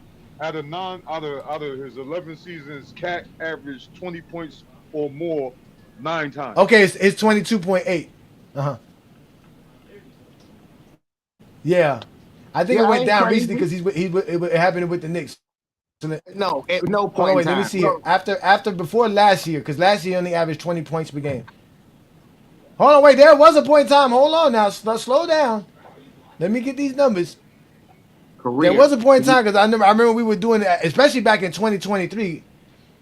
Yeah, career. No, he averages 22.8. What does Dwayne Wade average for his career? Think around the same.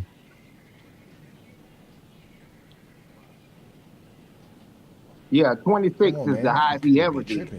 22. 26 was his best season. Dwayne Wade averaged 22? Okay. Yeah, yeah, no, 26 was his best season. Yeah. I'm gonna say Cat a better scorer because they both got 9 seasons averaging 20 points or more. But absolutely crazy. Absolutely crazy. But look, if he averaged 20 this year, that's 10 seasons. Dwayne Wade didn't score 20 points per game for 10 seasons. He only did it 9 seasons. Crazy. Okay, yeah, that's what I was gonna say. Yeah, after last year, before not 26, before last year, after 2025, right? He was averaging 23.1. Hey, this is what I wanted to ask you though, Ajani, and other people on the panel too, right? Mm-hmm. Getting back to Curry.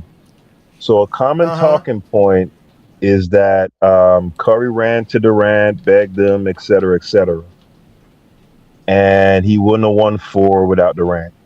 Where would you project the 17-18 Warriors without KD? Where do they finish approximately record wise and in the playoffs?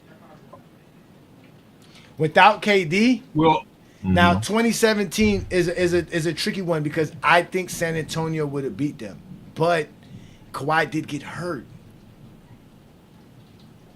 I think But Houston, the one of those years, the Houston would have went the out no, Houston with. would have beat them in 2018. Yeah, Yeah, Houston would have yeah. beat them in 2018. But I think the Spurs would have challenged them in 2017. But I don't think they would have went back to the finals either year. To be honest with you, No, because like Draymond Green said, teams had started to figure them out. The Cavs showed y'all how to play against the Warriors and what to do versus Stephen Curry. Just gotta attack them on the defense end. Because he even said it. All this talk, he said at that point in time in Stephen Curry's career, he didn't have the game to where we can be like, yo, here's the ball, get us a bucket. Yeah. It just didn't. It And just you didn't. just It just. Yeah. So. you attack his defense, shoot. he, he, he hit him That, with I don't the. think. I don't think Hey, Steph's who a asked bad that defender. question? well, Yeah, I don't think Steph's. I don't think he Steph's a bad improved, but defender. he wasn't like great at doing it back in the day. Yeah, once he put on muscle, he Talking about became a better when defender, he but he's not when he put elite. on muscle, that's when he No, got not better. when he pulled the muscle, like when he added muscle. I mean, yeah, adding muscle. Yeah. But he said that he made a pitch to LeBron already to come play with him too this year. Nah, I don't want. Nah. But I heard it's not Old. one of the Yeah, teams. that's old. I heard That's old team, man. yeah, I heard they have a very slim shot of getting him, which I thought they would have one of the best shots. But from what I'm hearing after today, LeBron's coming back to Miami. What are you gonna do then, Peter, when LeBron comes back? What are you gonna do? You're gonna disown the team. You gonna wear your Dwayne Wade jersey and say I still love Wade and fuck LeBron?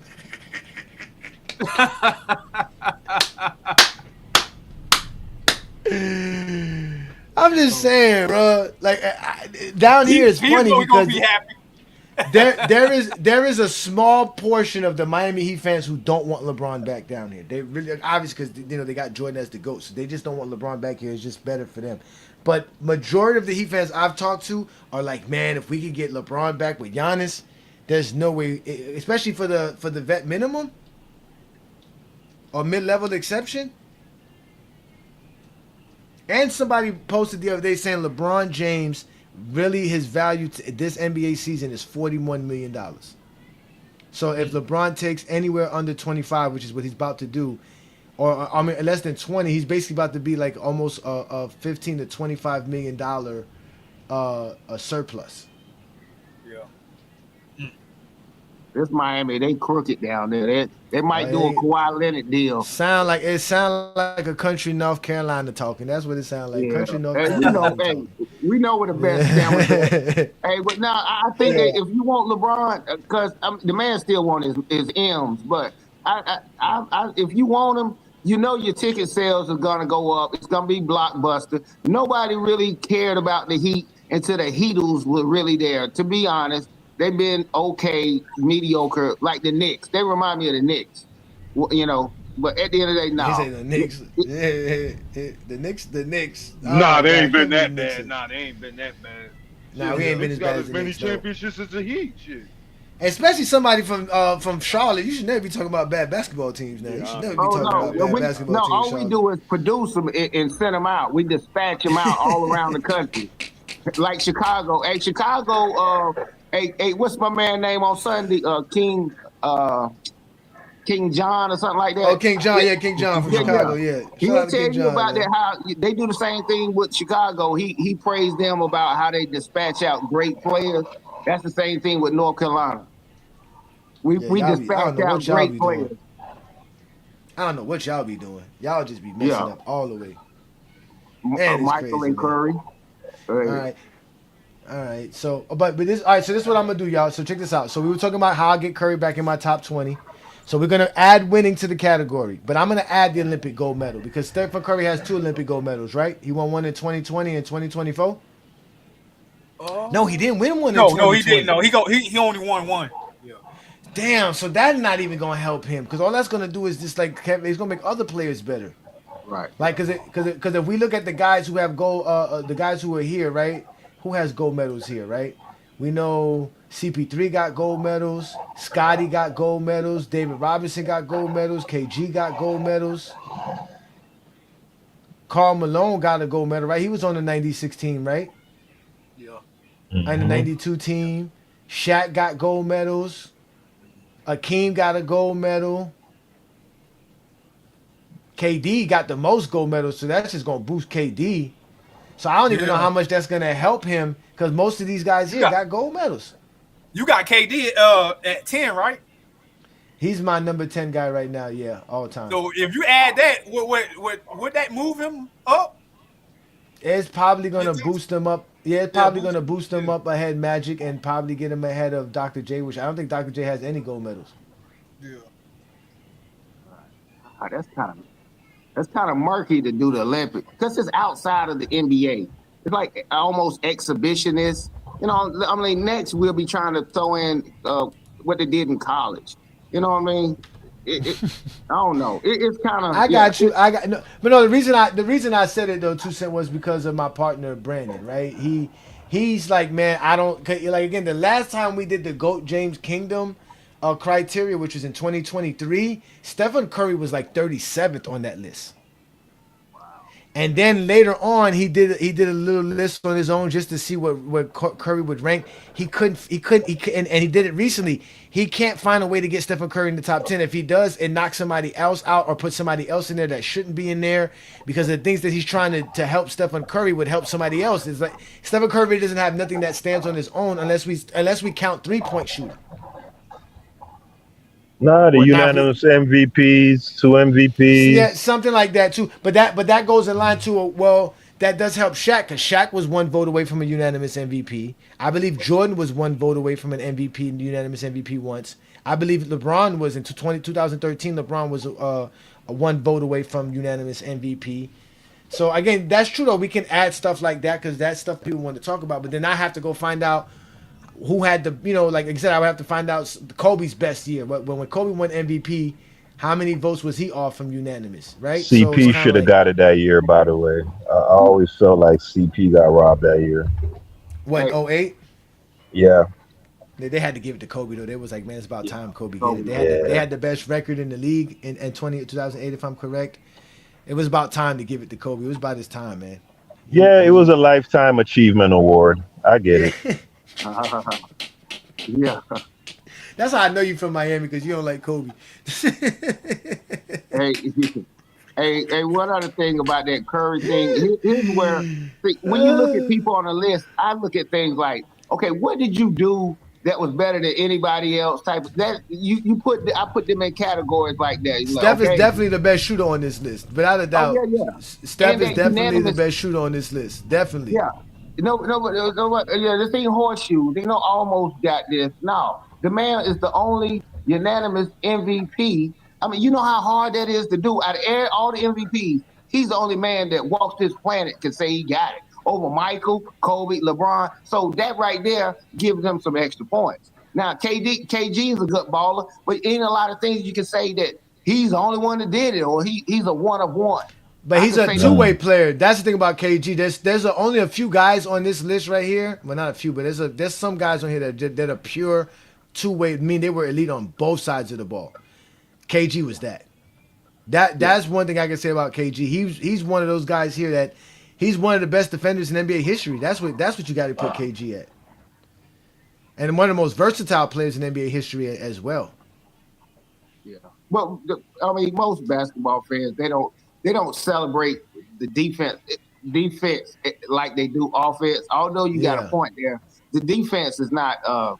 It's not celebrated. Yeah, because if we talk about elite two-way guys here, I'm gonna leave Scotty out of this because a lot of people are gonna argue Scotty's elite offensively. But you got CP3 elite on both sides of the ball. You got David Robinson, elite on both sides of the ball. KG is elite on both sides of the ball. Akeem Olajuwon is elite on both sides of the ball. Kobe is elite on both sides of the ball. Tim Duncan's elite on both sides of the ball. LeBron's elite on both sides of the ball. Kareem's elite on both sides of the ball. Wilt's elite on both sides of the ball. All three. I can't give a Bill was Jordan and Pippen have asterisks. What about Bill? Nah, Bill is not elite on offense. He was Bill is elite on offense. No, he's not elite on offense. No, he's not. I wouldn't give him that. He's not bad on offense the way y'all try to make it seem. He's good, but he's not elite on offense. That I won't give it to him. And the funny thing is that, to be honest with you, Dr. J was elite on both sides of the ball too as well. It's just that most of the footage we have of him being elite on defense is in the ABA. Hold on, you said Jordan not elite on both sides of the ball? Nah, I said that him and Scottie Pippen get an asterisk because Mike got a chance to rest on defense and Pippen got a chance to rest on offense. They both couldn't be elite on both sides of the ball because they had each other. Well, he did get all defensive team. You can't just make the all defensive team and just not be good at defense. So if you Mike, you can. If you Mike, you can. I tell you that much. If you Michael Jordan, you can. No, I tell you that right now, nigga. He was Michael Jordan. You a real hater, dog. They just had the Michael Jordan awards. Dog. They be handing Michael Jordan awards like the Catholic Church hands out the little bread basket, man. Like, that's how they be doing it, man. They just give Jordan awards just because Jordan's in the league, bro. Jordan got voted for MVP in '95. 7 people voted for Jordan for MVP in '95. Nah, that's crazy. It don't make no sense. Yeah. I get one reporter said, okay, I'm going to give Jordan the MVP. How you have 7? He played 17 games, right? Something like that, 17 games in 95? Yeah, that's just some fanboy shit. But, I mean, bro, there was a top defense. Those 34 games in 98, they played without Pippen. If my memory serves me correctly, they were definitely top 5 for those 38 games or whatever it was that Pippen missed to start the 98 season, right? And then when you go to that... Mm-hmm. No, go ahead. And when you go to the 88 season, I know you don't like the whole defensive rating thing, but even if you use points against, right, they were like top 3. And he was definitely the defensive engine. Now, I know you guys favor the whole, what's the term y'all use to describe Jokic? Defensive anchor, right, yeah. An anchor, but even if you don't consider Jordan an anchor, what made Jordan effective in 88 as a defender was just his pure disruptiveness, right? Because for the most part, he didn't guard the ball in 88, right? They had him off the ball, and he was just running all over the place, just getting in everybody's business. But it was incredibly effective. He just had an incredible motor. So I just don't. Hands on your knees. Hands on your knees. I just don't see how you don't include Jordan as one of the greatest defensive guards that ever played the game. Like, that's what I was gonna say. See, that's what I was gonna tell you right there. To give Jordan the benefit of the doubt, he did play in an era where if you had to vote for 4 guards to make the all-defensive team, it was hard to find 4 guards better defensively than Michael Jordan. That I would give to you. So if that's the case, I can see why he made the all-defensive team. Well, we're not gonna harp on Jordan's defense too much, man, because we've been having some fun.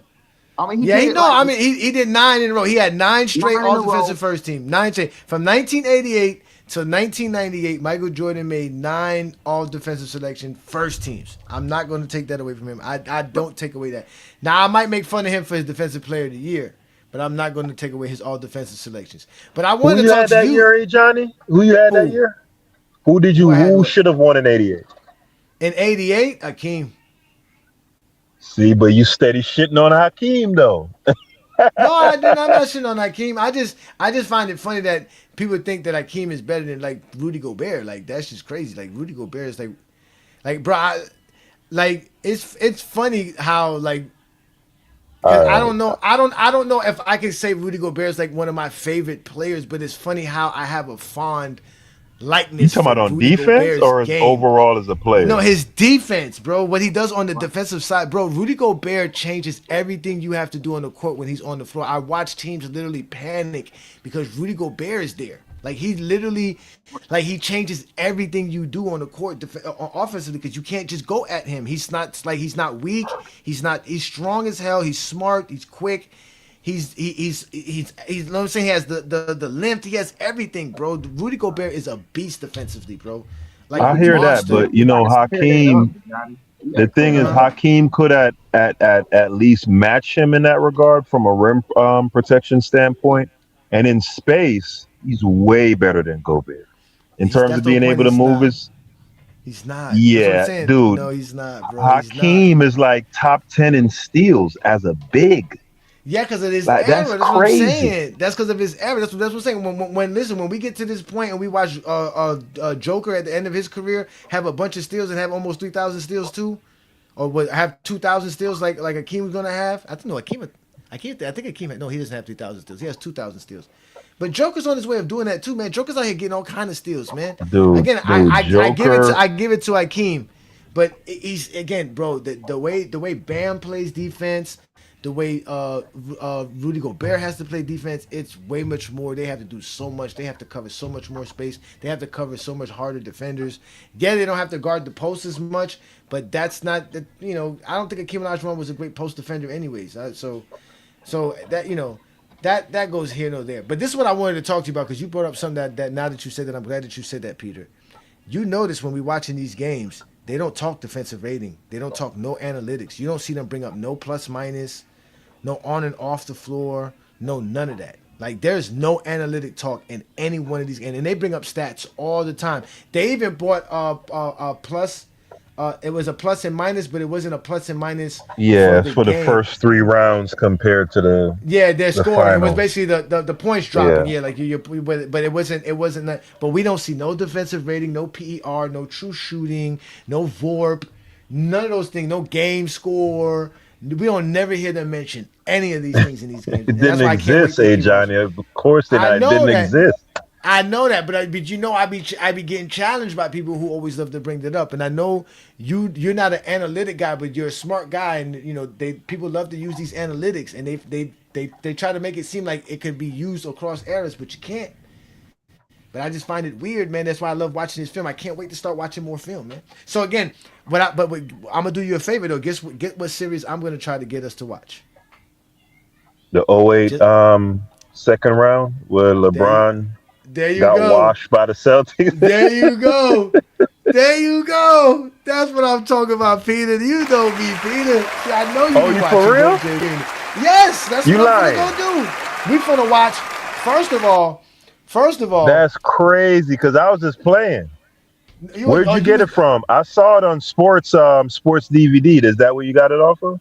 no. That's what I'm saying. I gotta try to find it because I think you're right. It's It's on not. It's sports not. DVD. You just got to buy it. You just got to pay for it. I guess I'm gonna get my boss to buy. You know who my boss is, right? Nah, your wife. No, Lamont, nigga, Lamont, Scammont. I'm gonna get Scammont to scam now. I'm gonna get Scammont. FYF is gonna buy the game. So if not 2008, 2010. Yeah, Cause those last 3 games was very bad for LeBron. But if you watch the '08, you a real nigga because it's gonna look oh, I'm great. You finna see how watch it. y'all be laughing at Jordan and shit, like Uh huh. fumbling the ball and that type of shit. If you watch that '08 series, it's gonna get very ugly for Oh, I LeBron. can't wait. I can't So wait. I can't wait till we find these games. And so we're gonna try to watch those two series as well over this summer. And the reason I want to watch 2010 was I saw a video recently where LeBron got his MVP in 2010 versus Boston, and in the graph that they showed for LeBron's MVP season, what he did for that year, they showed you his stats and stuff like that. They mentioned how he had 4 player of the months, oh and my god, the player of the month is y'all gonna with these very big. player of the months.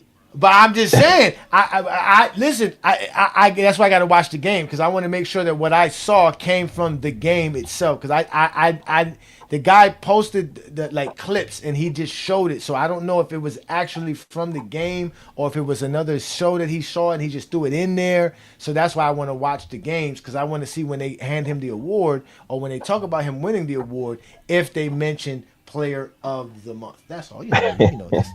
You know me. I gotta rub it in, man. I gotta rub it in, man. I gotta rub it in, man. Oh That's what my we do around god. here, man. We gotta have Hey, a but you lot know of what though, fun, hey man. Johnny?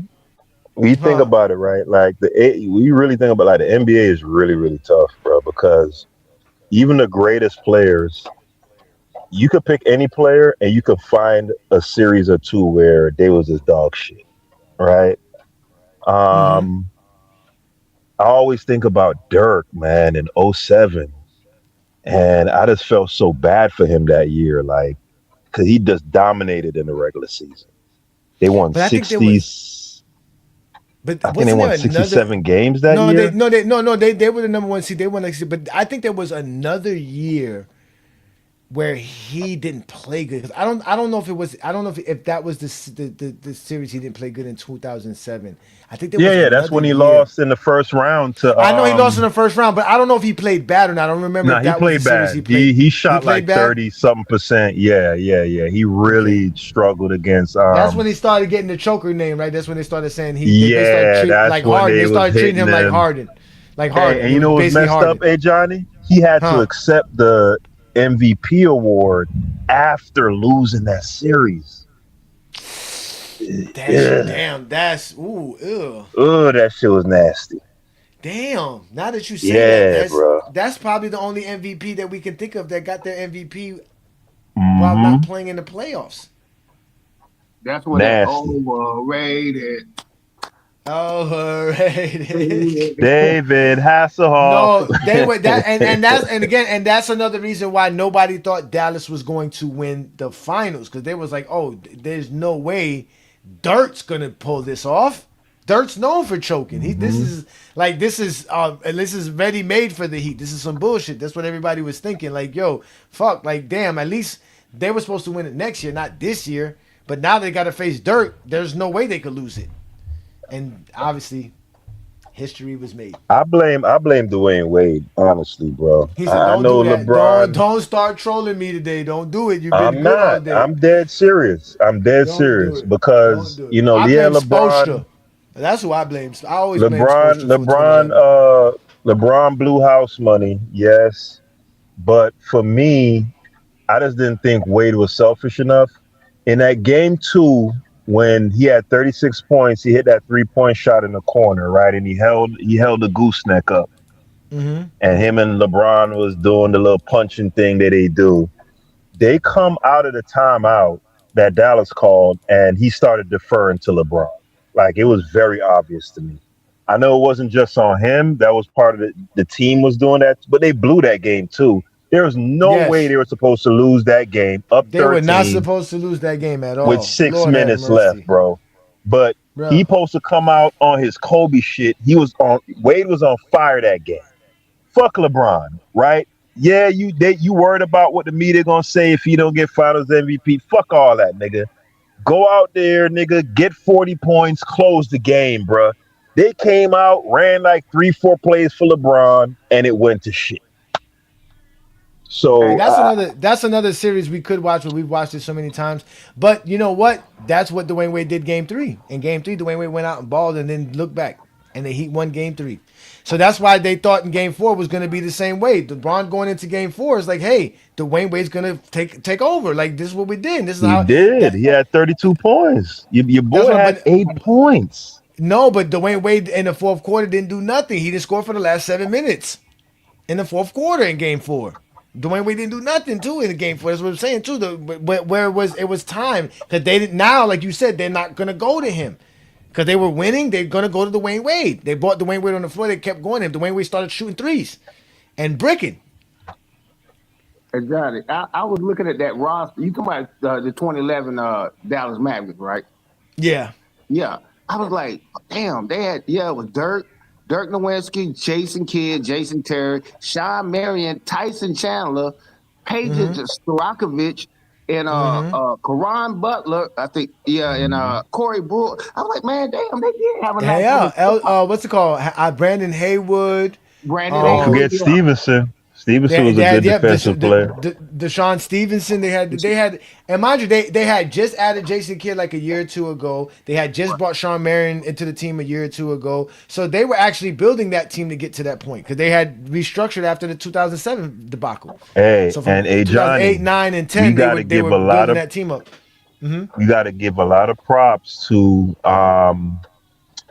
Jim Carrey. Well, his name is escaping me. Uh, What team? Jim Carrey. Goddamn, He looked like Jim Carrey, man. He took the Pacers to the finals a couple years ago. He was a coach on the Mavericks that year. Oh, Rick Uh, Carlisle. Rick They Carlisle. call Rick him. Carlisle. Carlisle. Yeah, yeah. That was a good Carlisle. championship coach. Yeah. He said Yeah, Jim he's a Carrey. he's a you never heard that before? They always say he looked like No, Jim Carrey, but I've never heard that before. But just like I that's picture it in my mind. crazy. He does look like Jim Carrey. That's why I laugh. It's so funny. That is funny. He But does but look like. but he's Rick Carlisle is an amazing coach. What he did with the Pacers, running full court press like the whole year, like some college shit, just incredible, bro. Like Well, you can do like that dude when you is an got the incredible dogs. coach. You can do that when you got Naismith and Nimhard and stuff and Pascal Siakam. Like you can do that when you did. It's the same thing with the Bulls. They like it was like yo, the Bulls were running full court press, and I was like, well, you can do that with Scotty and Ron Harper, but like no, they be doing it with Why you ain't say BJ Jordan? Armstrong. Why you ain't say No, because like you said, Jordan? because like you said, Jordan got to conserve his energy, man. Like I told you, man, Jordan got to score 70 points. So we can't have Jordan out here playing full court 90 feet, man. Jordan's about to score, man. We need Jordan to score. So same way we know we ain't gonna see Scotty average more than 23, like Brandon said. But still, like you said, when you have that personnel, bro, you can do stuff like that, and that's the smart thing about coaches. Some coaches are smart; they know how to utilize their personnel very well. Some coaches don't care about their personnel. Some coaches try to force their personnel to fit their philosophy, and if they don't, you're the problem. There's some coaches that are not really good at adjusting their philosophy to their personnel. Nah, but he's incredible though, Johnny. I mean, No, he if is. He is. He's a Halliburton good coach. if Halliburton doesn't get injured, they got a legit shot of winning the NBA Finals. Yeah, they did. They They really really do. did. They really did. It was sad that he got hurt. They really did. Now we gotta wait to see what happens with them this year. But it don't matter because you know what it is, right? You know what it is now. You already know this. You Miami. should know this. This game I in don't like, June, hey man. Johnny, I don't like the Huh? roster construction. I don't see Wait till we how get the goat. Bam. Wait till we get the goat. What Pierre, Uh, you don't like it? What Pierre? You don't like it because of y'all don't have enough shooters? that and I just feel like Giannis and Bam are redundant. Like Bam is Hell like a no. No, What? they're no. That's gonna be a What? dangerous combo. That's Oh, gonna be that's a gonna be dangerous there be combo. a beast. Did you hear my song? they play the same, essentially the same game. No, they don't. No, Cause Bam can Bam Bam can has a hit perimeter three. game. Bam can Bam shoot, can and hit three. You believe in that shot because he made a couple this year. I don't believe in that shit. no, I believe in it. Uh, Yeah, Bam has developed his mid range and his perimeter shooting since he came into the league. Now, when he first came in the league, I agree with you, it was shaky. But in the last 2 to 3 years, yes, Bam has been very consistent. I feel very comfortable with him there because remember, Giannis is going to be going downhill all day. Can you imagine the dribble handoff with him and Giannis? Yeah. Hey, Oh, he can remind you me of imagine? what That's what I'm Brooke saying. Lopez did. Can you imagine him giving the screen for Giannis? That's what I'm saying. He's going to be screening for Giannis. Now so imagine am I that. crazy for saying that I would have shipped Bam and kept Ware? Yeah, you crazy for that. Yeah, you crazy for that. Because Spo ain't gonna play where he don't like where. But you know, Bam is one of the best defensive big men in the league, He bro. is. Like I'm just going fit wise. I just think with I think it Giannis, works Ware well. is a better fit. The problem with the problem with the Heat is going to be obviously is going to be in having a point guard to control the pace because you ain't got to worry about because but half court offense you're good. You got Giannis and Bam. Your thing is controlling the pace, understanding the momentum of the game, being a floor general. They just need that. That's why they need a LeBron. Because as good as Davion Mitchell is as a ball facilitator, he doesn't do that well. He doesn't control the pace of a game. Someone like a Kyle Lowry, a Chris Paul, a Jason Kidd, these guys control the pace of a game. That is very unique to find in the NBA. So that's what we need. But we have everything. We just talked about how good of a shooter Wiggins is. We still gonna have Pella Larson back. We're gonna have Bobby Portis there. Bam could shoot. We're gonna be good. And if LeBron comes, supposedly there's other people just waiting to come play with LeBron. And if we don't get LeBron, what do you think about having like DeRozan? Because that's what people were saying, that if the Heat don't get LeBron, DeRozan's on the list. Nah.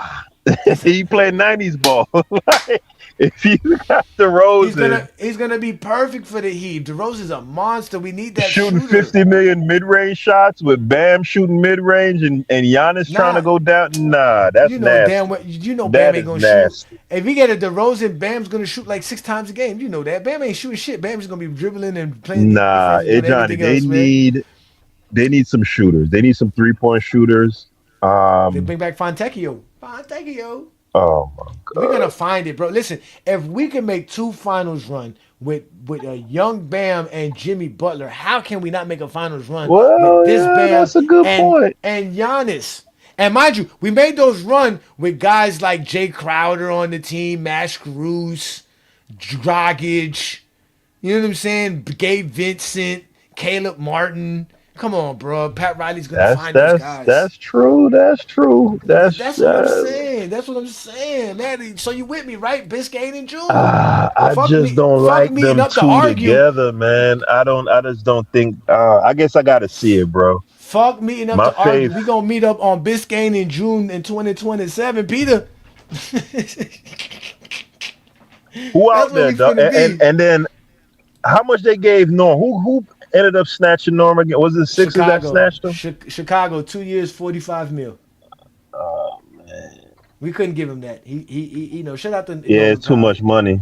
Yeah, No, it's too I'm much telling you, money. we good. People are digital. Wiggins is motivated now. He goes back to his normal position, the third option position where he likes to be. Perfect for him. You got Oh, I Nah, Harden. they forgot gonna we be added really Hardaway. I good. forgot too. We Hardaway added can Tim shoot. Hardaway Jr. We got Tim Oh, we got Hardaway Tim Jr. Hardaway Jr. Yes, we got Yeah, Tim they Hardaway Jr. about a week Oh, I ago. ain't mad at that. That's what I'm saying, bro. You gotta I ain't trust the mad at that at Godfather, all. man. You Hey, gotta hey, you know what? trust the Godfather, man. Hey, you know what else is scary about Giannis and Bam still being on the same team? Look, imagine them two in practice. Bro, you talking about damn steel sharper than steel. Like those two guys, it's only gonna make them each one of them better in the first place.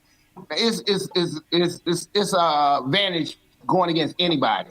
That you put your two up against these two, I guarantee those two will probably beat them.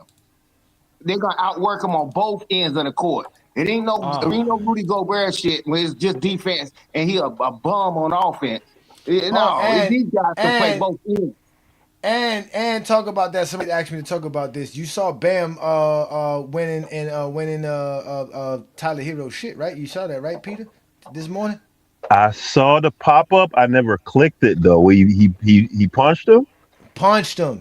They had into a physical Oh altercation. damn. Supposedly, Bam Adebayo swung and hit Tyler Hero in the face because Tyler Hero said something about him recently in social media. So I heard that about lets that. you know he already doing the Giannis thing, because Giannis says he has no friends and it's perfect. Now he's showing Giannis that I'll punch my ex teammate to win a championship.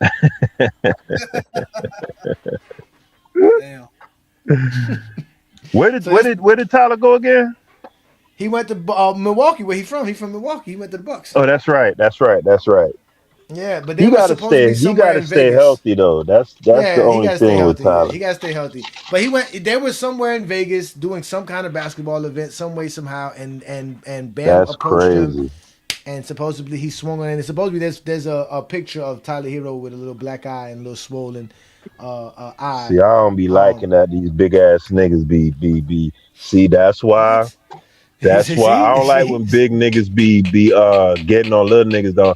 See, that's why my nigga Max had the strap. Cause big niggas always be want to throw their weight around and shit.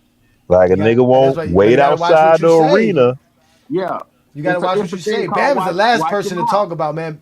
Bam has been very professional. Bam has been a great teammate. Bam ain't say nothing negative Hey, about you. He ain't got nothing to say. So for you to man, say you something can't be about Bam, punching on a nigga though, I man. know. That's but Tyler you Hero, Tyler Hero's from the hood. Tyler Hero, like they say, see. No, he one Oh, of you us. see.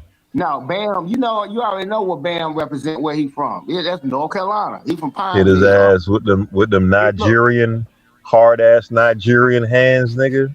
no, You know no, that no. shit like crocodile skin, nigga. The bop. Bro, that's where most of our ancestors came from, right? From Jamaica and Haiti, right? You know that, right? Yeah, that's a fact. From Nigeria and Benin and Yeah. Mm-hmm. that what they call it, the bite of Africa? Is that what it's called? The The bite bite? of Is that what Benin, the the bite of bite of Benin? Benin, Yeah, the bite. Yeah, and the that part bite of of the Africa. Biafra. Yeah, man, Yeah, that's what it's all Haiti had about, man. a lot of Hausa, which is still Nigeria. But Yeah. y- yeah, I don't like that, man. Like I don't like. I'm the type of nigga is shit, nigga. Hey, Look, I'ma Hold on, wait. catch your ass, bro. What? Oh, that's what Lamont did. I knew Lamont would do that. Shout out to Lamont. I'ma try to clap you, bro. hey, Like your big hey, ass, put your hands on me, bro. Like, hey, hold on. Hey, Peter, let me help you out with it. I'm gonna see if I can see. I'm gonna push for it. Mm-hmm. Okay, you know how we got four people in the protective class. That's children, women, the elderly, and the disabled. Yeah, that's awful in most societies, but definitely here. I'm recommending. Why don't we just put the short men in the protective class too? Because you know what I'm saying? Because I feel bad if I slap a short guy. Like yeah, like, bro. But think about it. We the short guys to a 6'9", nigga. I know, but I'm saying like you watch them out. Like shit, you know what I'm saying? Put watch them out. I don't know. I'm 6'4", $175. Well, actually, I'm a $180 now, man. So I don't know how much my height will make a difference. But I'm too Yeah, grown to be fighting nowadays, man. I ain't gonna right. fight you, Everybody man. You fighting know these what? days. I'm dialing 911. Hold on, sir. Let me Right, 911. yeah. Yeah, that's a crazy nigga here upset about Michael Jordan. Can you come get this man? Yeah, but and sometimes you can't push it too far. Females do it all the time, but you don't supposed to hit a female. And if you're a taller Nah, guy, you're not supposed to. little Get guy away. talking mess to you, you don't haul off and hit him. If you can't run away from a female, I feel bad for you. I don't care what Right, anybody tells me. You're not a punk running away from a female. You should not be in no physical altercation. If a woman's trying to hit you, just run. Just go and run. Now there might be some women that can catch you nowadays, boy. The way these women play, these women don't play these days, boy. short dudes is in there with trans gentlemen and yeah, short men. I put them in the same. I get no points in beating up a short dude. I just don't. Nor if I beat up a gentleman. Yeah, no. Yeah, it's all good. I Yeah, wouldn't do man. it because you trying to get popped. Yeah, But yeah. anyway, But but we. hey, represent Bam. That's North Carolina. Put a stamp on it again. The Oh, exposer. yes, we definitely gonna represent Bam because like I keep telling y'all, it is gonna be Biscayne in June. We are winning a championship next year, ladies and gentlemen. LeBron James will come to Miami, and we will win another championship. LeBron James will. Hey, Johnny. Uh huh. On some random shit, right? Okay. What did you think about Homegirl clapping dude in North Lauderdale? Uh, Who?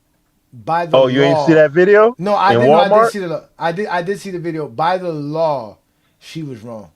Oh yeah. The black girl. She Mm. never. She never. She never. You are supposed to flee.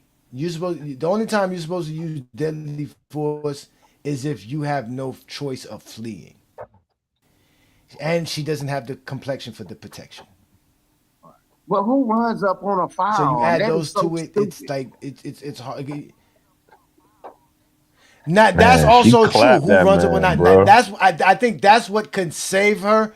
But it's the fact that she had it out and she was because you're not supposed to what do they call it banish whatever the word but Brandish. you're not supposed to show your firearm like that's Brandish.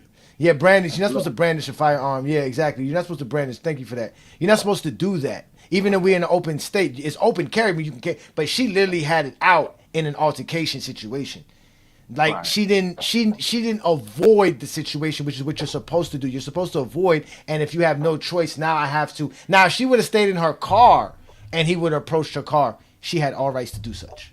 The fact that she was out the car and she could have went left, right, it ain't gonna go well for the old lady. I feel bad for her, and I feel bad for her peoples, man. It ain't gonna go well. It never goes well for us. Hey, he got the shock of his life, bro. Like she And really so it is clapped this family. man in the Walmart parking lot. That shit crazy. Clear as day, and stood there and say, I'll wait. Literally. So, but with that being said, once we get outside of talking basketball, it's time to end the Friday night exposure with the exposer. But again, we were having a great conversation with some fine men here. Like you see, we are all basketball fans. That's what I do here. GOAT James Kingdom. We just want basketball fans. And here on the Friday night exposure, we were discussing whether or not Stephen Curry should be in the top 20. I don't have him in my top 20 because I have a very strict criteria that goes to accolades and stats. Stephen Curry stats and accolades are not enough, but we're going to include winning in this category. So in the next 3 weeks, we're going to discuss my top 30, my top 35 greatest players. We're going to do the same thing. I'm going to have another pyramid, and it's going to be 36 players, and we're going to find out where they all rank, and I'm going to have them all ranked from 1 to 36, and we're going to have a fun doing that show. That'll be in a few weeks. This is the episode 147, so episode 150, we're talking about 3 weeks from now. But this is the Friday Night Exposure with the Exposer. I'm your boy, Ajani, the Exposer. I do this every Friday night with my GJK members, guys like 2 Cents, guys like Ochi Clips, guys like Juan Boy Inside. Shout out to all you guys who showed up here tonight as GOAT James Kingdom members. Also, shout out to Iron Man and Peter Bag Juice and Brandon Katz and all you guys that showed up here. Or even what's his name? What's the guy's name? The one that got upset, Ace Boogie. Shout out to Ace Boogie, man. Peace and blessings. But if y'all want to actually don't talk basketball and just want to watch film with us, because we actually watch games, catch us on either TikTok or right here on YouTube, where we do the GJK Summer Film Sessions, where all we do is watch film about old games, new games, and have a watch party of watching basketball. That's all we do here on GOAT James Kingdom. Also, don't forget on Saturday nights, we do the TikTok Takeover Live with FYF Sports Debate. Shout out to Lamont, man. Peace and blessings, Lamont, man. You are definitely one of the best bosses I've ever had in my life, and one of the best scammers I ever met in my life. And that's really tough to say in Miami. There's a lot of scammers down here. So shout out to Lamont, man. Peace and blessings to him. And we're going to be on TikTok Live tomorrow. Also, don't forget to check out Sunday's show with Brandon B. Lee, Ajani, GOAT James Kingdom show every Sunday, noon Eastern time, right here. Hopefully, we get to discuss LeBron James's choice, but if not, we're going to discuss again, where will LeBron go? What's the best option for LeBron? That's what we do here in GOAT James Kingdom. But again, if you like this content and you want to support us, become a GOAT James Kingdom member. It only costs $4.99 to support what Brandon and I do here, and you have access to exclusive content, material, perks like exclusive contests and merch. All kind of stuff happening to you, man. Again, this is what we do here in GOAT James Kingdom. And just in case y'all don't know, I'm Ajani the Exposer. I'm a Miami Heat fan. And next year, my Miami Heat will win the NBA championship. You can argue with your mama. We're going to get up out of here. It's been another great Friday night right here on the Friday Night Exposure with the Exposer. Y'all have officially been exposed by the Exposer. Hide your kids. Hide your wife. There's zesties running around. Peace and blessings, y'all. We getting up out of here.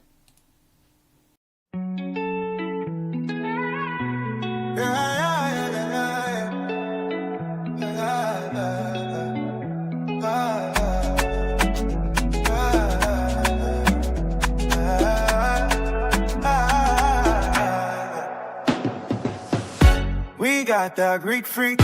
Biscayne is the name of the street. Next summer, that's where we'll be. Cruising down through clouds, holding a trophy. We got the Greek freak. Biscayne is the name of the street.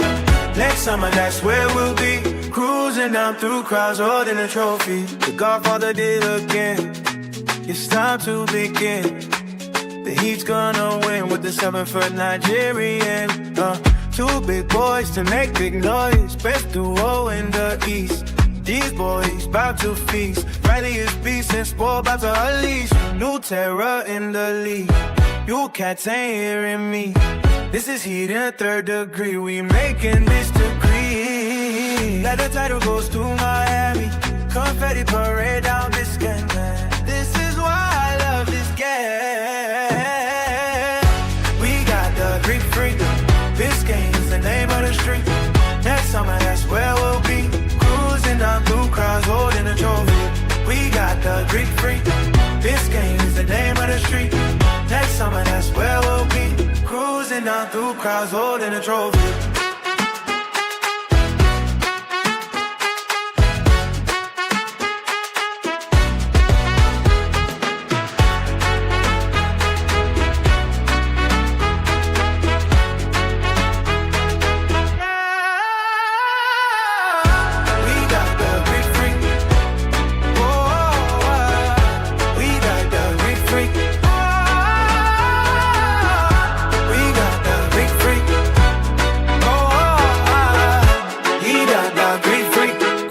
down through crowds holding a trophy.